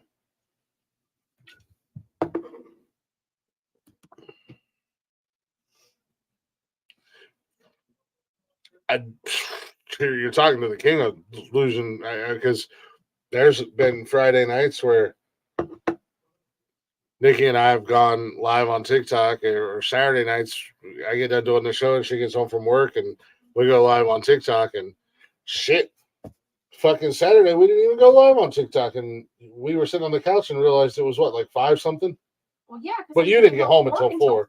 Yeah, but I mean, but there's been nights where we've been live on TikTok and we're both out there drinking and having fun, and the damn sun comes up. Yes. We're like, holy shit, how did that happen? I probably will. Yeah. You just lose track, man. You just why so long? You just lose track. You're having fun. You're having a good time. You know, when I was regularly on TikTok, I always had fucking viewers. Now I couldn't fucking get viewers to save my life when I'm on TikTok. I might get 2 or 3 stragglers that'll hang out and enjoy the conversation, where before I'd have anywhere from 50 to 200 people in my lives, and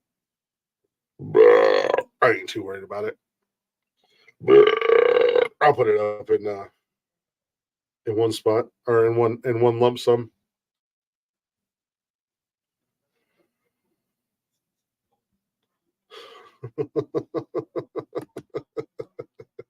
Really? Oh, cheap micro. This dude literally just said TikTok is what my girl repeats in her head for the 2 minutes I grunt in her ear. Wow. TikTok. Yeah, it was cool. I am too. It was cool. I mean, it was fun. You know, until we're proven otherwise, and Jeff and I are both like, this is a fucking terrible idea. Or we're going to keep doing it on Saturday, and everybody's welcome, and anybody's welcome.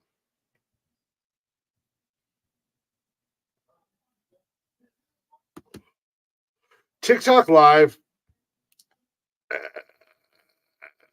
Yeah, I mean, TikTok was never meant for people to have a long attention span. Let's be honest. It started out as 15-second clips, and then it jumped up to 30, and then it went to 60, and then 3 minutes, and now you can upload 10-minute videos. It was never meant for those with the short or with a long, for a short attention span. But much like I do this show, much like we do this show, Jeff and I, or me by myself, we encourage the chatters box. We encourage the live listeners. That's why we do the live show. If we didn't want the chatters box, we didn't want we didn't want the live comments and stuff, we'd just fucking pre-record this shit, just fucking put it out, But we enjoy it. We encourage it. So I never had really any major problems because I interacted with literally everybody that came in. And if somebody was a douche nozzle, I just ignored them. And the same thing with Periscope. My Periscope lives were fucking stupid. The amount of people that were in there. And just interacting and hanging out and having fun, and when stupid fucking people came in, you just fucking ignored them and moved on and went about your business. And or if they persisted, then I roasted them for a couple minutes, or my chatters or my viewers or whatever would tear into them and make them feel like a piece of shit, and then they would just leave.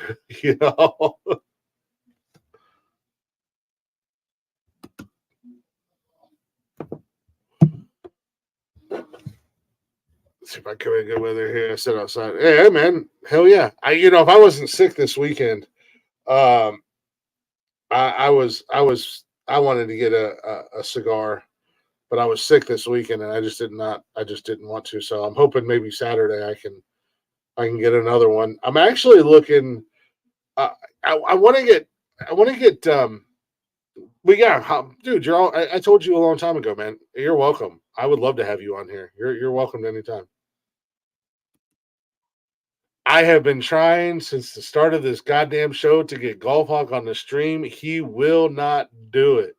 Roasted like a motherfucking rotisserie chicken, Jeeves. It's hard to believe R. Kelly isn't on Twitch. It's hard to believe R. Kelly isn't on Twitch. He already has the most famous stream. Like, no, I'm good, buddy. Thank you. Micro penis killing it. Thank you. Did you fry? You know she wants to fry. You can give her a couple. Vikings 19, 49ers 14. Who scored the touchdown?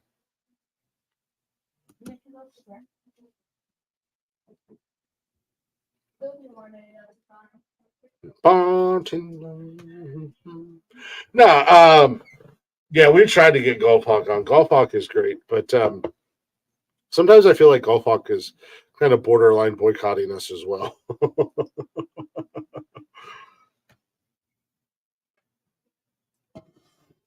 But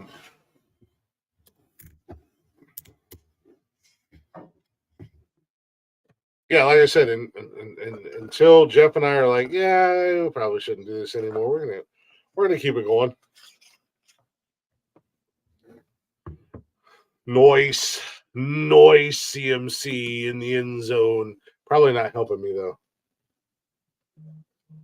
Where do I stand? I know I got one.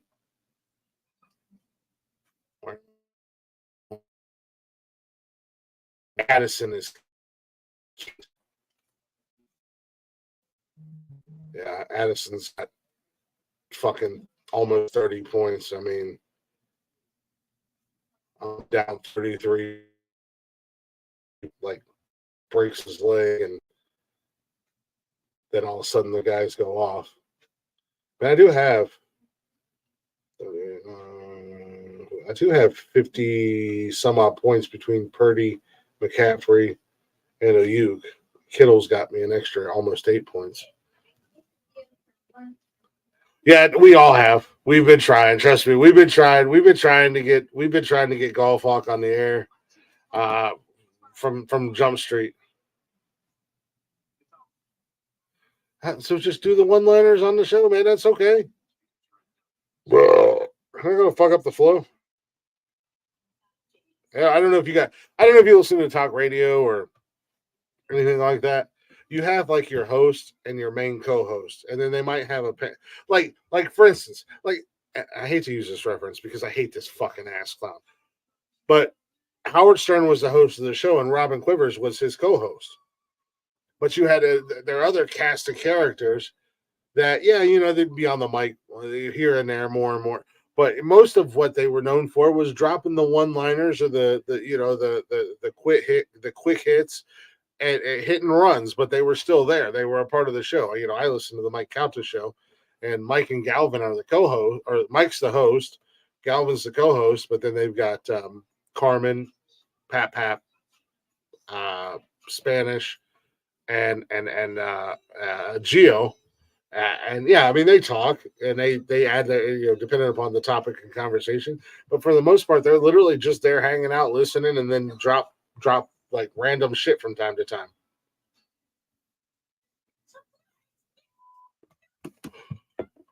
I'm freezing or you're freezing?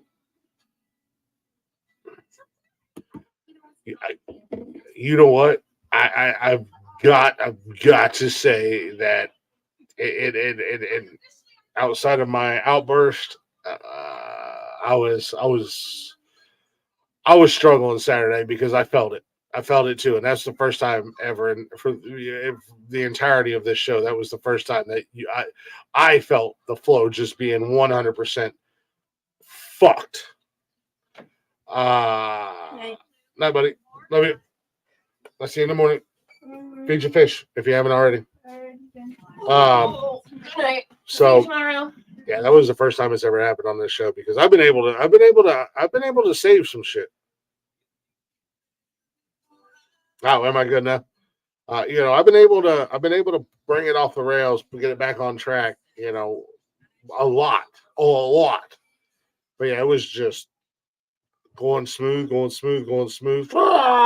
derailed.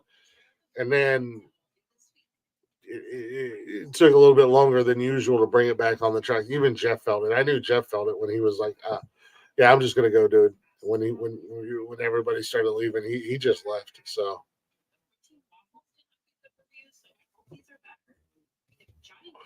you're fine. Don't worry about it for a moment. Just slaps, a little slapstick humor, stuff like that. I'm good now. Well, I'm on my mobile hotspot, so that could have something to do with it because my interwebs were all kinds of wonky earlier, and it was just not cooperating with me at all. But yeah, don't worry about it. It's all good. It's all good. I'll just know better for next time. I'll nip it in the bud real quick before it even starts. I'll get a hold of it from Jump Street. All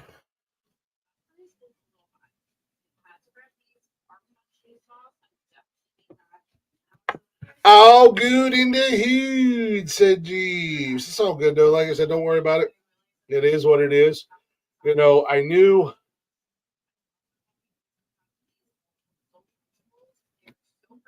knew that the new Saturday venture with dropping the link was going to be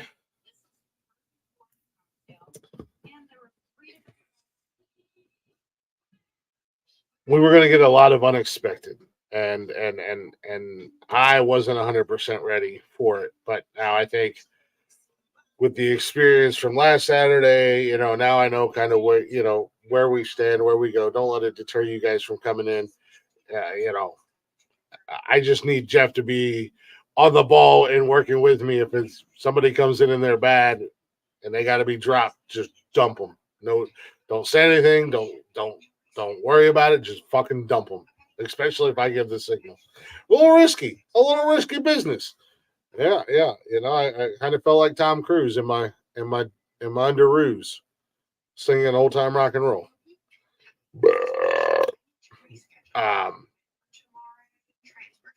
So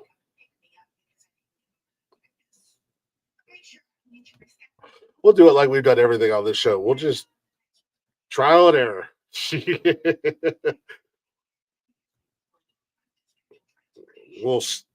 It's like being a virgin. You just stab around until you eventually find out where it goes. Oh no, there's no secret signal. The signal is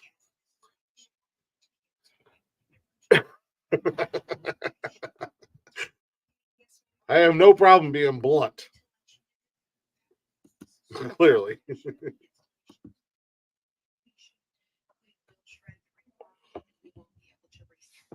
Well, I don't want to set up a mod because the downfall with mods, and this is why I don't have mods like on my TikTok and stuff like that.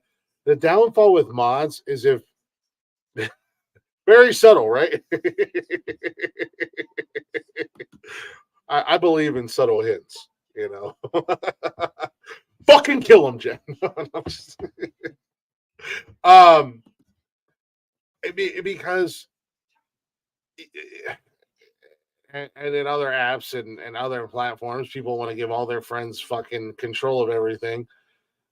And somebody could come in there and they could make a joke that I find funny. Like Micro Penis was in here making jokes earlier, and I thought they were funny. I'm not gonna dumb them down and hit him with a block or a ban or mute his mic or mute his keyboard or anything like that because he didn't do anything wrong. But if I have a moderator, they might take offense to it and they're like, nope, we don't like that. Cancel it. Get rid of it. Get them out of here. And not saying anything, and not saying anything to me or ask Jeff or anything like that. So I don't want mods. I am the mod. It's my show. I just need Jeff to be on page with me when I tell him to fucking kill him, get him out of here, to do it.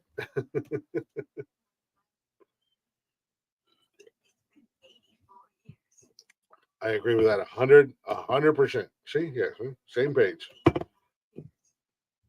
Fuck censorship. You're goddamn right, Micro Penis. Last time I checked, this is still America. I ain't censoring shit for nothing. I don't do it. I don't believe in it. Everybody should, speak your. I can't say, I can't come on here and I can't say, we love the Chatters Box. We encourage the Chatters Box. We want you guys to be interactive. We want you guys to be engaged. And then turn around in the same sentence and go, by the way, I have moderators and they will censor you. They will censor the fuck out of you.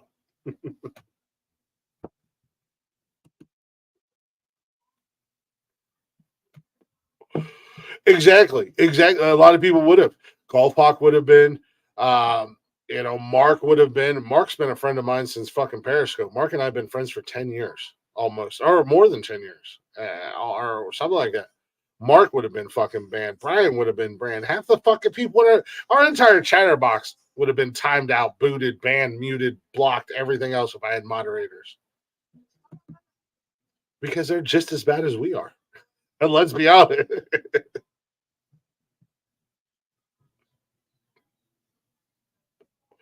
Most of my trolls become friends. Like, in all honesty, most of my trolls have become friends, become followers, become listeners from Periscope. I would say easily 40% of my audience, 40% of my followers started out as trolls. But because I didn't take it personal, and they weren't making it personal, they were just being goofy and trolling and trying to roast me, but I would roast them back and fuck with them right back. Or my other followers or my other chatters on Periscope would roast them back. They would be like, this is actually really fun. You're a cool guy. And then they would follow me. And then they were there every Saturday night. So, I mean, exactly. And that's usually, that's exactly what I did. Just funnier than them, roast them right back, have fun with them. Don't take it personal. Like, yeah, that's the only way to do it. And I got to agree with you guys, both of you guys. I wonder if there's a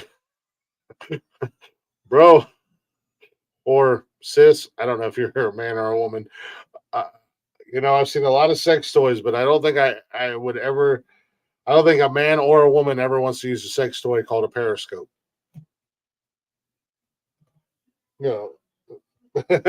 My fiance's on the bed going, periscope down. Take a look inside here. What's going on? What's going on in this cavernous cave? Do you not feel like trolling has no art to it now, though? Trolls used to be good at trolling. I feel like their trolling game has... Well, yeah, no, because trolling just used to be like just busting balls, just breaking balls. And now the quote-unquote trolls, they want to make it personal, and they want to take unnecessary digs and shots and just be hateful for no fucking reason. Like, I go and people that I follow and that I like, I go and troll them. There's a podcast on TikTok. What is it called? The heavyweight something. It's a wrestling podcast, and I fuck with these guys all the time, and they fuck with me. And a couple Saturdays ago, they brought me up on their show. Now they wouldn't turn my camera on because they're jealous of my belt. They've got belts too, but they're jealous of my belt, and they wouldn't turn my camera on, and they wanted me to cut a promo. And I was like, well, unlike you two wannabe champions, I don't need to cut a promo because, a real champ just knows, whatever. I can't remember all what I said. But then we wound up having a good conversation and shooting the shit and fucking with each other while I was on their TikTok with them and hanging out. Periscope dildo. But now the quote unquote trolls just want to make it very personal. They want to take jabs. They just want to attack you for no reason. It's unnecessary, and it's not trolling. It's just being a fucking dick bag anymore. But at the same time, they come in and they take shots and they make it personal. But when you come back at them, they get their fucking feelings hurt and they report you. I mean, I've had people in my lives go, threatened to show up at my house or whatever. And I'm like, okay, well, fucking do it. Because I hate to break it to you, but I shoot first, ask questions later.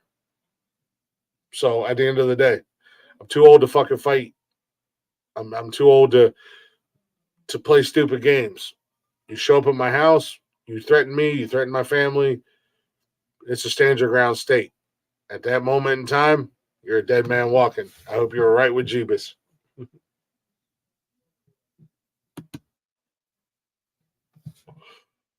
Yeah. Doxing, that's just doxing shit. Like,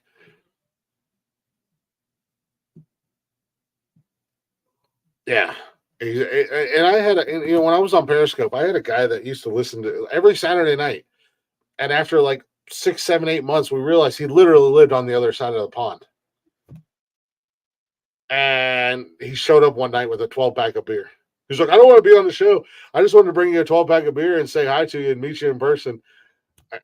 I was in my garage, had the garage door open. He pulled up in his golf cart. I had a 12-pack of my favorite beer, said hi to me. We chit-chatted for a few minutes while I was live. And then he went back to his house and he came right back into my stream. I offered him to hang out and stick around. No, it's not about quick wit anymore. It's just being a scumbag. I encourage the trolls. I encourage you to be funny. I encourage you to keep me on my toes, Fucking Jeeves. Fucking Jeeves. We can't let this Jeeves guy. Who brings this Jeeves guy around with his Periscope dildo?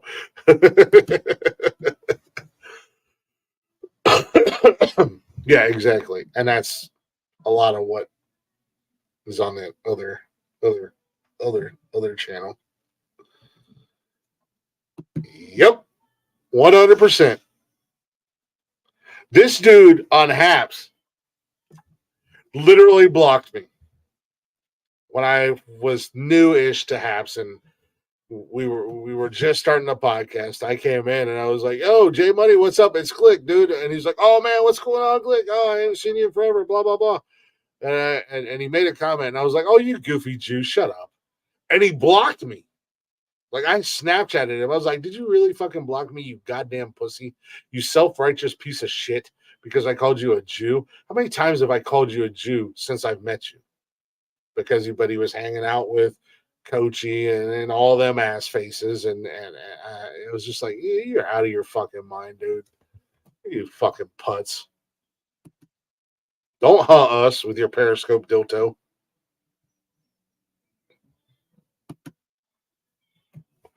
When you guys come back at me, I immediately hit the follow button. Right? We didn't do it to be assholes. You hit us, we hit you back, and we were laughing. Yeah, that Jews guy is a troublemaker. You should probably reevaluate your friend's situation. I'm just saying.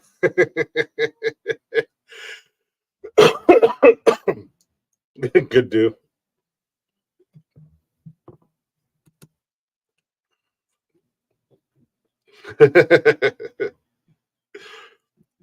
He likes to keep it fun. Let's keep it funky fresh. Good do. Good do energy drink. That could be a flavor for W Energy. I have to hit them up with a combination of something and be like, you should call it Good Do. I wonder if they would name a flavor after the podcast. I wonder if we could get a Nonsensical Nonsense flavor.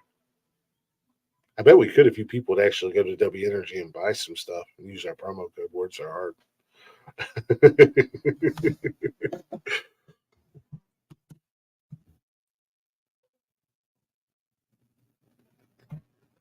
Jeff gets a little bit more sensitive than I do, and sometimes I have to tell him to pump the brakes because he instantly wants to fight somebody, and I'm like, dude, you're 4 foot tall. Calm down. You're not fighting anybody.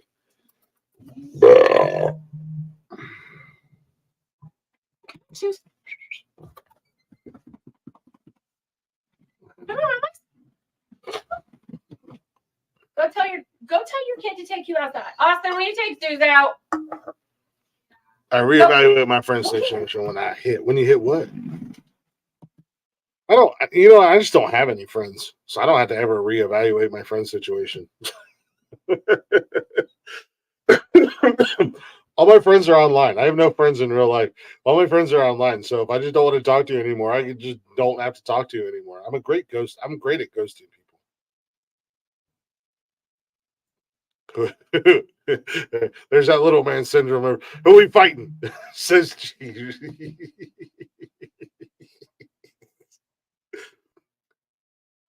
Yeah, be careful with them little people, man. You get them in a group, and all of a sudden they come together like fucking Power Rangers and they're Zords, and next thing you know, you thought you were fighting 4 little people, and then you got a fucking giant right standing in front of you because they've formed together.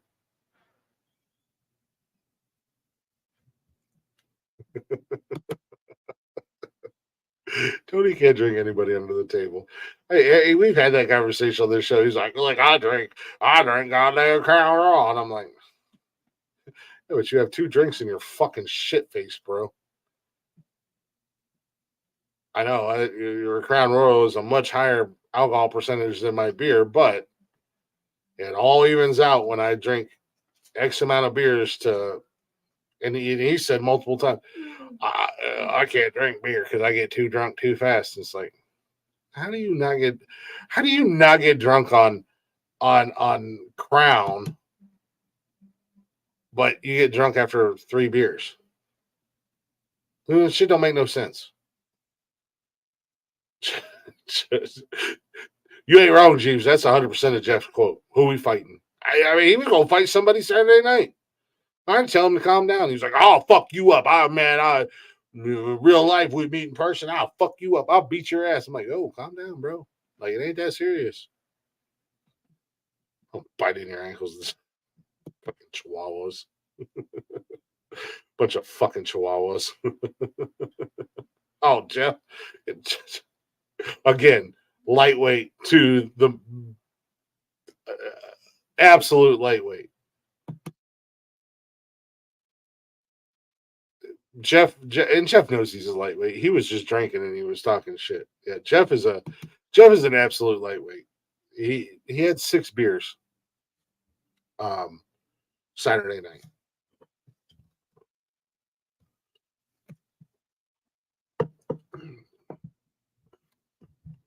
Why'd you even try? Jeff has openly admitted multiple times on the air that he's glad he lives in Cancun and he's not in Ohio anymore because he would have already died of alcohol poisoning if he lived relatively close by to me. Because I would make him drink every podcast. Actually, I wouldn't have to make him. I'd be like, "Come on, dude, stop being a pussy. Drink the beer." Okay. I'm not a pussy. I'm not a pussy. I'll match you beer for beer.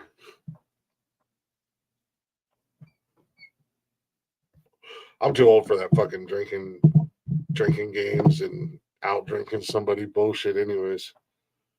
I'll just drink.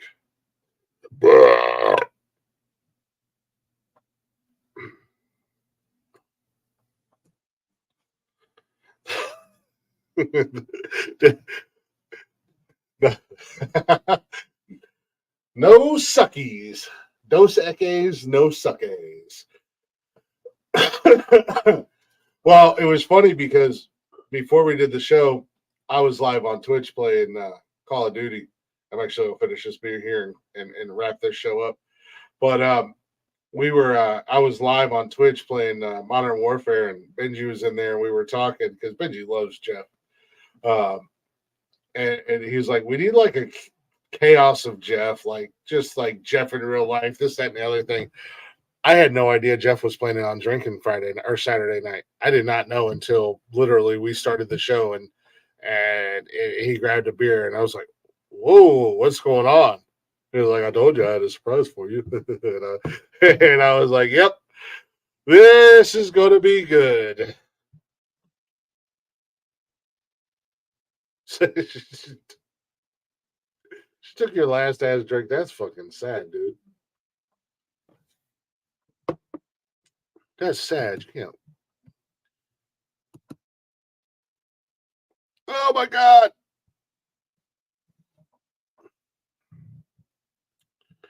You should never take a man's last drink. To that I say, hell no. no. Come on, Wayne. To the no, no, no. Come on, come on. Hell to the no. To the no, no, no. Come on. Hell no, no. To the no, no. To the no, no, no, no. To the no, no. To the no, no. Hell to the no, no.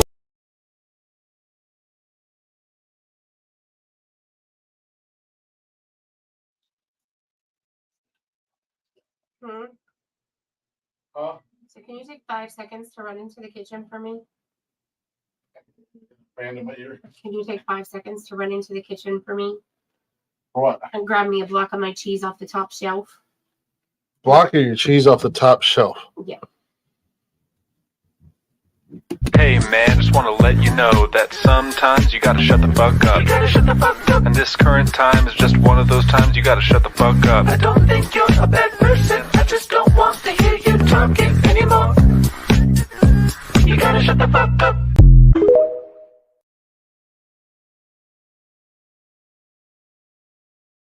Nobody's out there. Oh, I bet they're outside. Well, you did that. Austin takes you. I'll say, better not fucking be here. It's fucking 10:30 at night. Well, it was 10 o'clock when you told me you could come in for 20 minutes. I didn't say he could come in for 20 minutes. Cash asked if he could come in and or bring their McDonald's in. That's what I don't fucking do. Well, then that's Cash's fault because the question was, can he come in and hang out for 20 minutes? I said, I don't know. You'll have to go ask your dad. I said, I'll go ask him. Yeah, he just asked if he could come in and bring their McDonald's. Well, in. So I said, I don't care. That was not the question that he was supposed to ask. This is why I miss having a co-host because, you know, I recycle a lot of beer and then. No, he said I couldn't drink it, so I asked. So he couldn't drink it. Wow, admitting defeat and failure, Jeeves. Come on, bro. That's the great thing about having a fiance who's just as much of a raging alcoholic as I am. I never have to worry about her finishing my drink or her going, here, finish this. I I'm not can't. a raging alcoholic. She's a raging alcoholic. I had one beer today.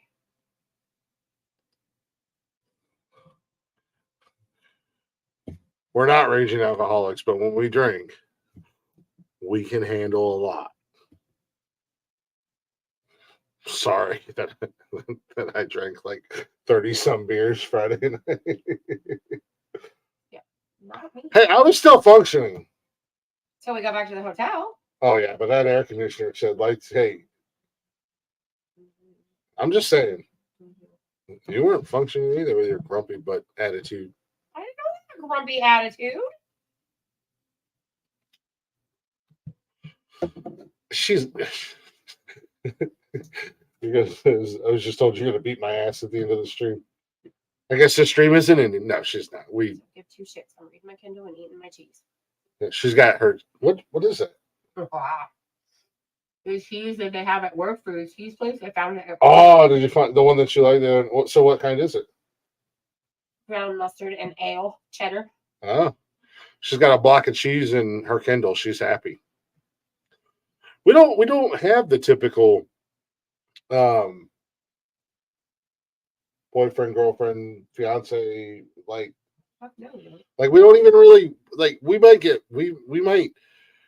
Yeah, he's just now leaving because I told her that Cash did not ask me that.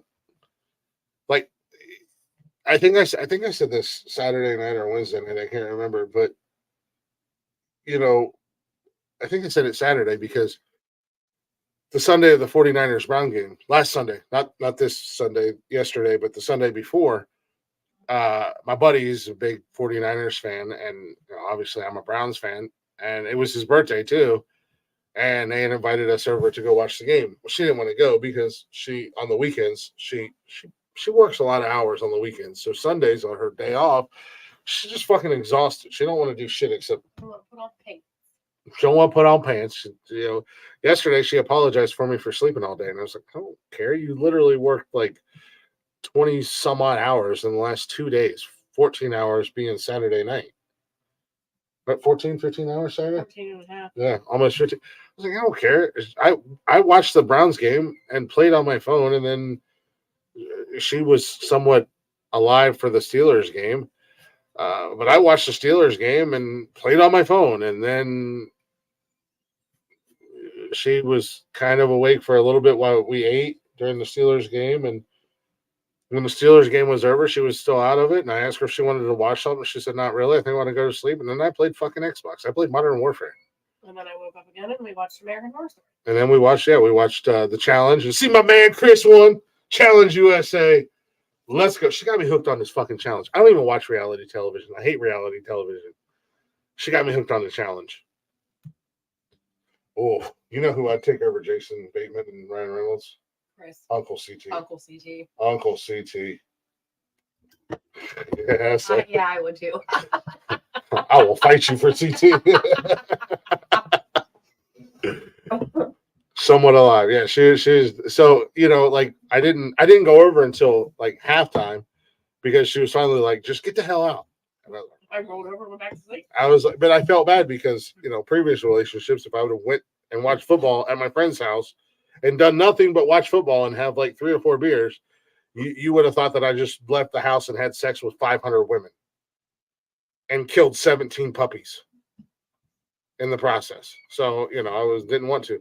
So not like any relationship I've ever been in, and or I think I can say the same thing for her. We don't have those fights where, yeah, we might get into an argument, but once it's done, it's done. It's not like it carries over into the next day or 3 days later or fucking an hour later for that matter.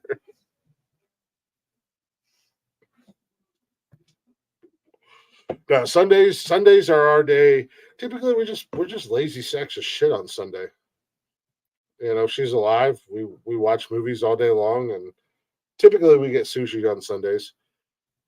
And we watch movies all day long. If she's not, We fucked that all up yesterday because today was supposed to be pizza day. I And the know. meals that I bought were supposed to be for Tuesday, Wednesday, Thursday. Yeah, Cash asked me, he's like, what happened to pizza day? Are we gonna do it on movie night? And I was like, I don't know. I was like, probably not this week. You can eat leftovers. Yeah. I just watched some of the Star Wars series. In my opinion, it would have been much better if occasionally people. I couldn't tell you anything about Star Wars. So, you know, that's the cool thing about like our relationship, and something that I've never had before. I can't vouch for her, but you know, we are almost always on the same page with shit, and she doesn't ever get mad at me. She might get mad at me in the moment for drinking or whatever, but He's like, I didn't say that he could come in for 20 minutes. I was like, well, that's what Cash told us, said he was coming to ask you. He's like, no, Who's he gonna just be asked there? if he could bring us French fries. Yeah, that's why he's asked if the food and went to bed because he knew I'd find out and he knew I'd be pissed as fuck. whatever. She'll have me eating a beer. Yeah, bring me one too. What do Bring you want? I know what you want. I only got one. you go to bed. Goddamn it. Do you I'm like gonna have one more remember beer. cheese? I'm gonna have one more beer Your work cheese good. because Do you like mustard? for whatever reason, stomach was all fucked up earlier. I've been dealing with this fucking, I think it's a sinus cold. You don't like it? The only thing that fucking works is beer. It's got like whole ground mustard seeds in it, like the brown mustard and stuff that you put. Go to bed. I'm just checking. If you don't want it, I'll eat it. Don't worry about it. A lot. Have a good one. Uh, We'll see you Saturday night.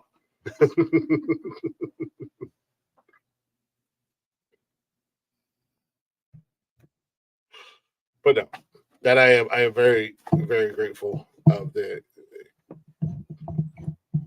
my relationship status now, or our relationship, because like I said, it's not a whole lot of fights or anything that really carries over or anything like that. So, you know, I don't. She knows I'm a fucking idiot. And you know I'm a pain in the ass. And I know she's an absolute pain in the ass. Because not only is her middle name a certain word, but her first name Yeah, I is know. the I other. have one left. You gotta go to work and steal some more. Last one, I swear. Famous last words of this guy. Okay. No, you cannot have whatever farm animal you just found. I just bought you a purse. It's not farm animal. Tell me he's not beautiful. I can't see. I don't have my Put glasses. your glasses on your face. He's only 11 months old. He's been at the shelter for 5. Oh, which shelter? Where at? Mm, Well, we have to off the. I know. We have to off her. You can't have my cheese, ho. I'll say we got to off one to get a new one. I told her that Yeah, little no, I took puppy, these afterwards. that little puppy you showed me yesterday. What? She told me I had one left, and you said I would have to, acquire some more. Well, I was telling her that this was my. Oh, Fuck you! I'm taking beer. there's some of those cheetahs. I think there's a couple cheetahs left. 1 or 2. I don't like. Oh, There are still beatboxes, however. I'm not diving into that world right now. That's a beginning of the night world. I need to dive in. Not on a school night. The fuck difference does it make? You wrap up the show at 1 a.m. on Wednesdays. Yeah, but those beatboxes are equivalent of like 6 of these. Whatever. Sissy. All right. I actually have to work tomorrow because I've got my boss all up in my asshole like he's my prison cellmate. Saturday night. Oh yeah, yeah. Maybe I'll pop up to the other speedway and get some of the different flavored fuzz balls too. Let's pop into that speedway and see if we can get any more of the apple or watermelon. Fuck that bitch. I don't go up there after dark anymore. I'll go up there. She likes my wiener. I have no idea. I don't even know who you're talking about. About this whole we don't get into fights thing. She's never actually seen my wiener or felt my wiener, but there is one chick that works up there that might have been a dude at one point in time, but I've gone up there a couple times in my sweatpants and she's commented, "Nice gray pants." I will shake a bitch. And I'm like, Why you're not allowed to go out in public in your gray sweatpants? well, I'm just honest with you. It's all ball sack.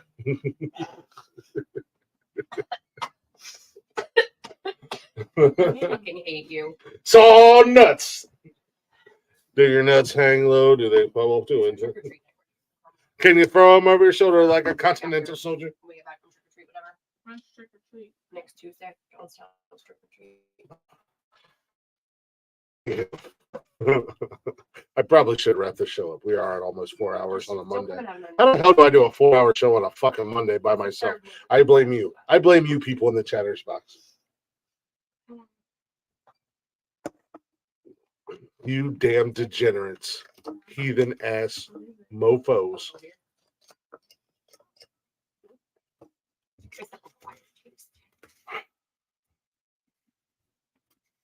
So I'm assuming the bacon cheeseburger, pasta, casserole. I already seen it. Neither one of you are sneaky. I wasn't trying to be sneaky. I asked her if she wanted to try it. It's pumpkin here. Was not a win tonight because there's a lot left out there. Well, I did double the burger and 5 ounces more pasta than what it was supposed to be. I will say this: it was good. A little too much grease in the pan still. I honestly think that was from when I put the bacon in, because I fried all the grease off the burger, but I put the bacon in to get it hot, and I think it came from that. I should have just chopped up the bacon and we put it on top. I would have done that because that's what I did when I did the. No, I mean, Alexa said it was good. Yeah, I mean, it was good. I liked it. I don't know. Cash said he ate, but I think he ate more bread than anything else. He had a small bowl. The little blue floured one? Yeah. I don't think he was interested in it at all. Which is weird because I said I was making bacon cheeseburger pasta last week, and he's like, "Oh, that sounds good." Yeah, It needs pickle ranch on it. I thought about that. Once I heat it up, put a little bit more shredded cheese, and put some pickle ranch on top. Yeah, I think my biggest thing is just too much. I think I might have been what was.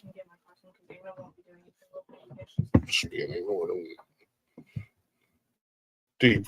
I'm there, yes, but I'm planning on cleaning from here to the bathroom tomorrow. So, I can take you to Spirit Halloween tomorrow after school, And I'll buy it.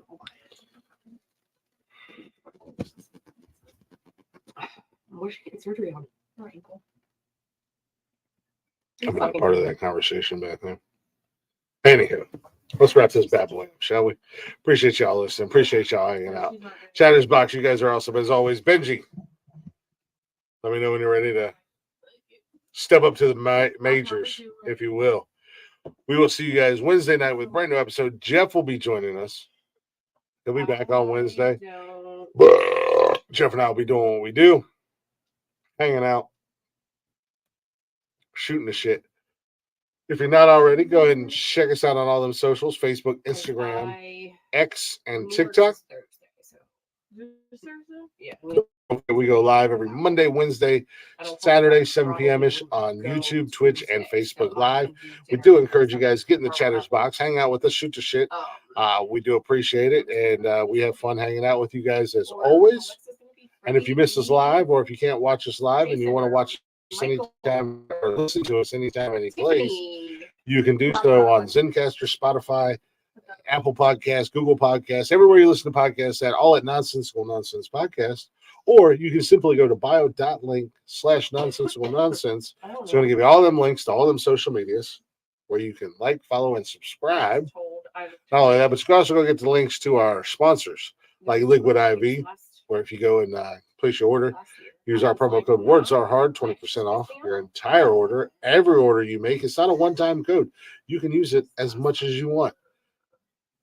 Save with W.GG, W Energy, ladies and gentlemen. If you're tired of the big energy, them overpriced, overhyped, underpromising, or overpromising energy drinks, get yourself some W Energy. No jitters, no crash. Got your vitamins in there. Got all kinds of great flavors. Join us at Nonsensical Nonsense. Wage war on big energy. W.GG. Use our promo code WordsAreHard. Save on every order. You'll thank us later. And if you're a podcaster, thinking about starting a podcaster, check out Zencastr.com/pricing. Use our promo code WordsAreHard. You get 30% off of your first month's paid plan. And share your story and start podcasting. What are you waiting for? Everything is literally right there. But anywho, we do appreciate y'all listening. Appreciate y'all hanging out. As always, we will see you Wednesday night with a brand new episode. Benji, you'll probably see me before Wednesday night.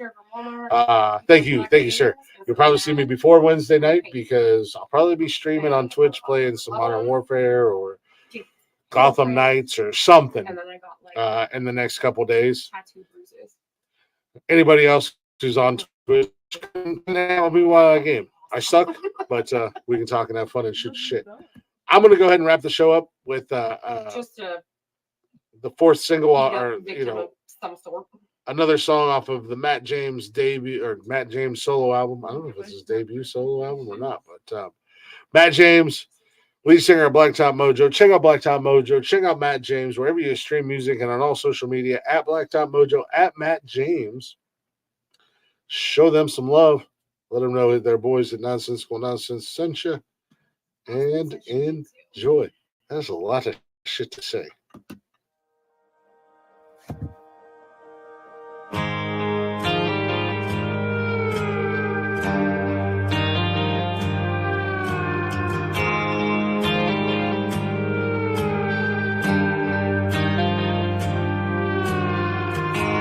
Broken picture frames from all our yesterdays spread out on the floor, a movie I can't watch no more.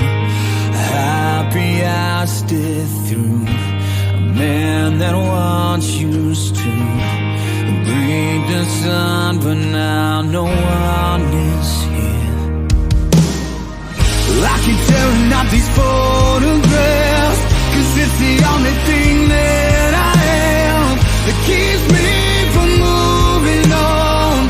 That memory's way too strong, so I keep drinking through the pain, trying to numb it like Novocaine.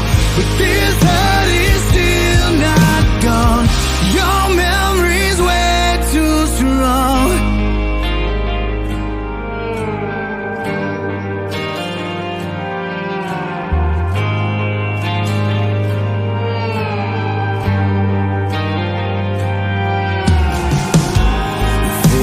Snapshots of what was once called love.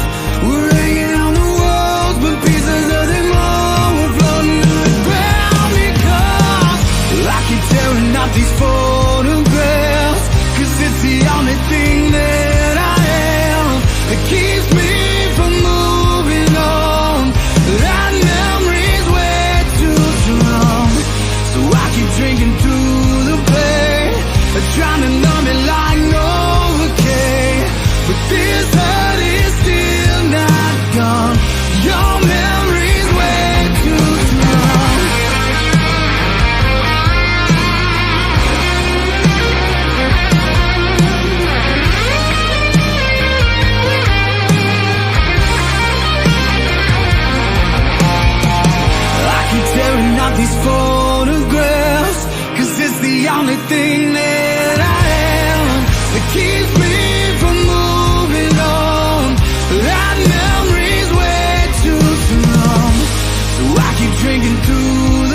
Not listening. Yeah, buddy. A little Matt James for your hole to wrap the night up. I gotta buy it. Unfortunately, it's not on the Game Pass anymore, Benji. But I do want to buy it. Not only just for that, but I know both of my girls enjoyed playing that game from time to time. So probably will break down and just fucking buy it and stop being a poussoir. But appreciate y'all listening. Until next time, when you find yourselves at the crossroads of life and you don't know what to do and you're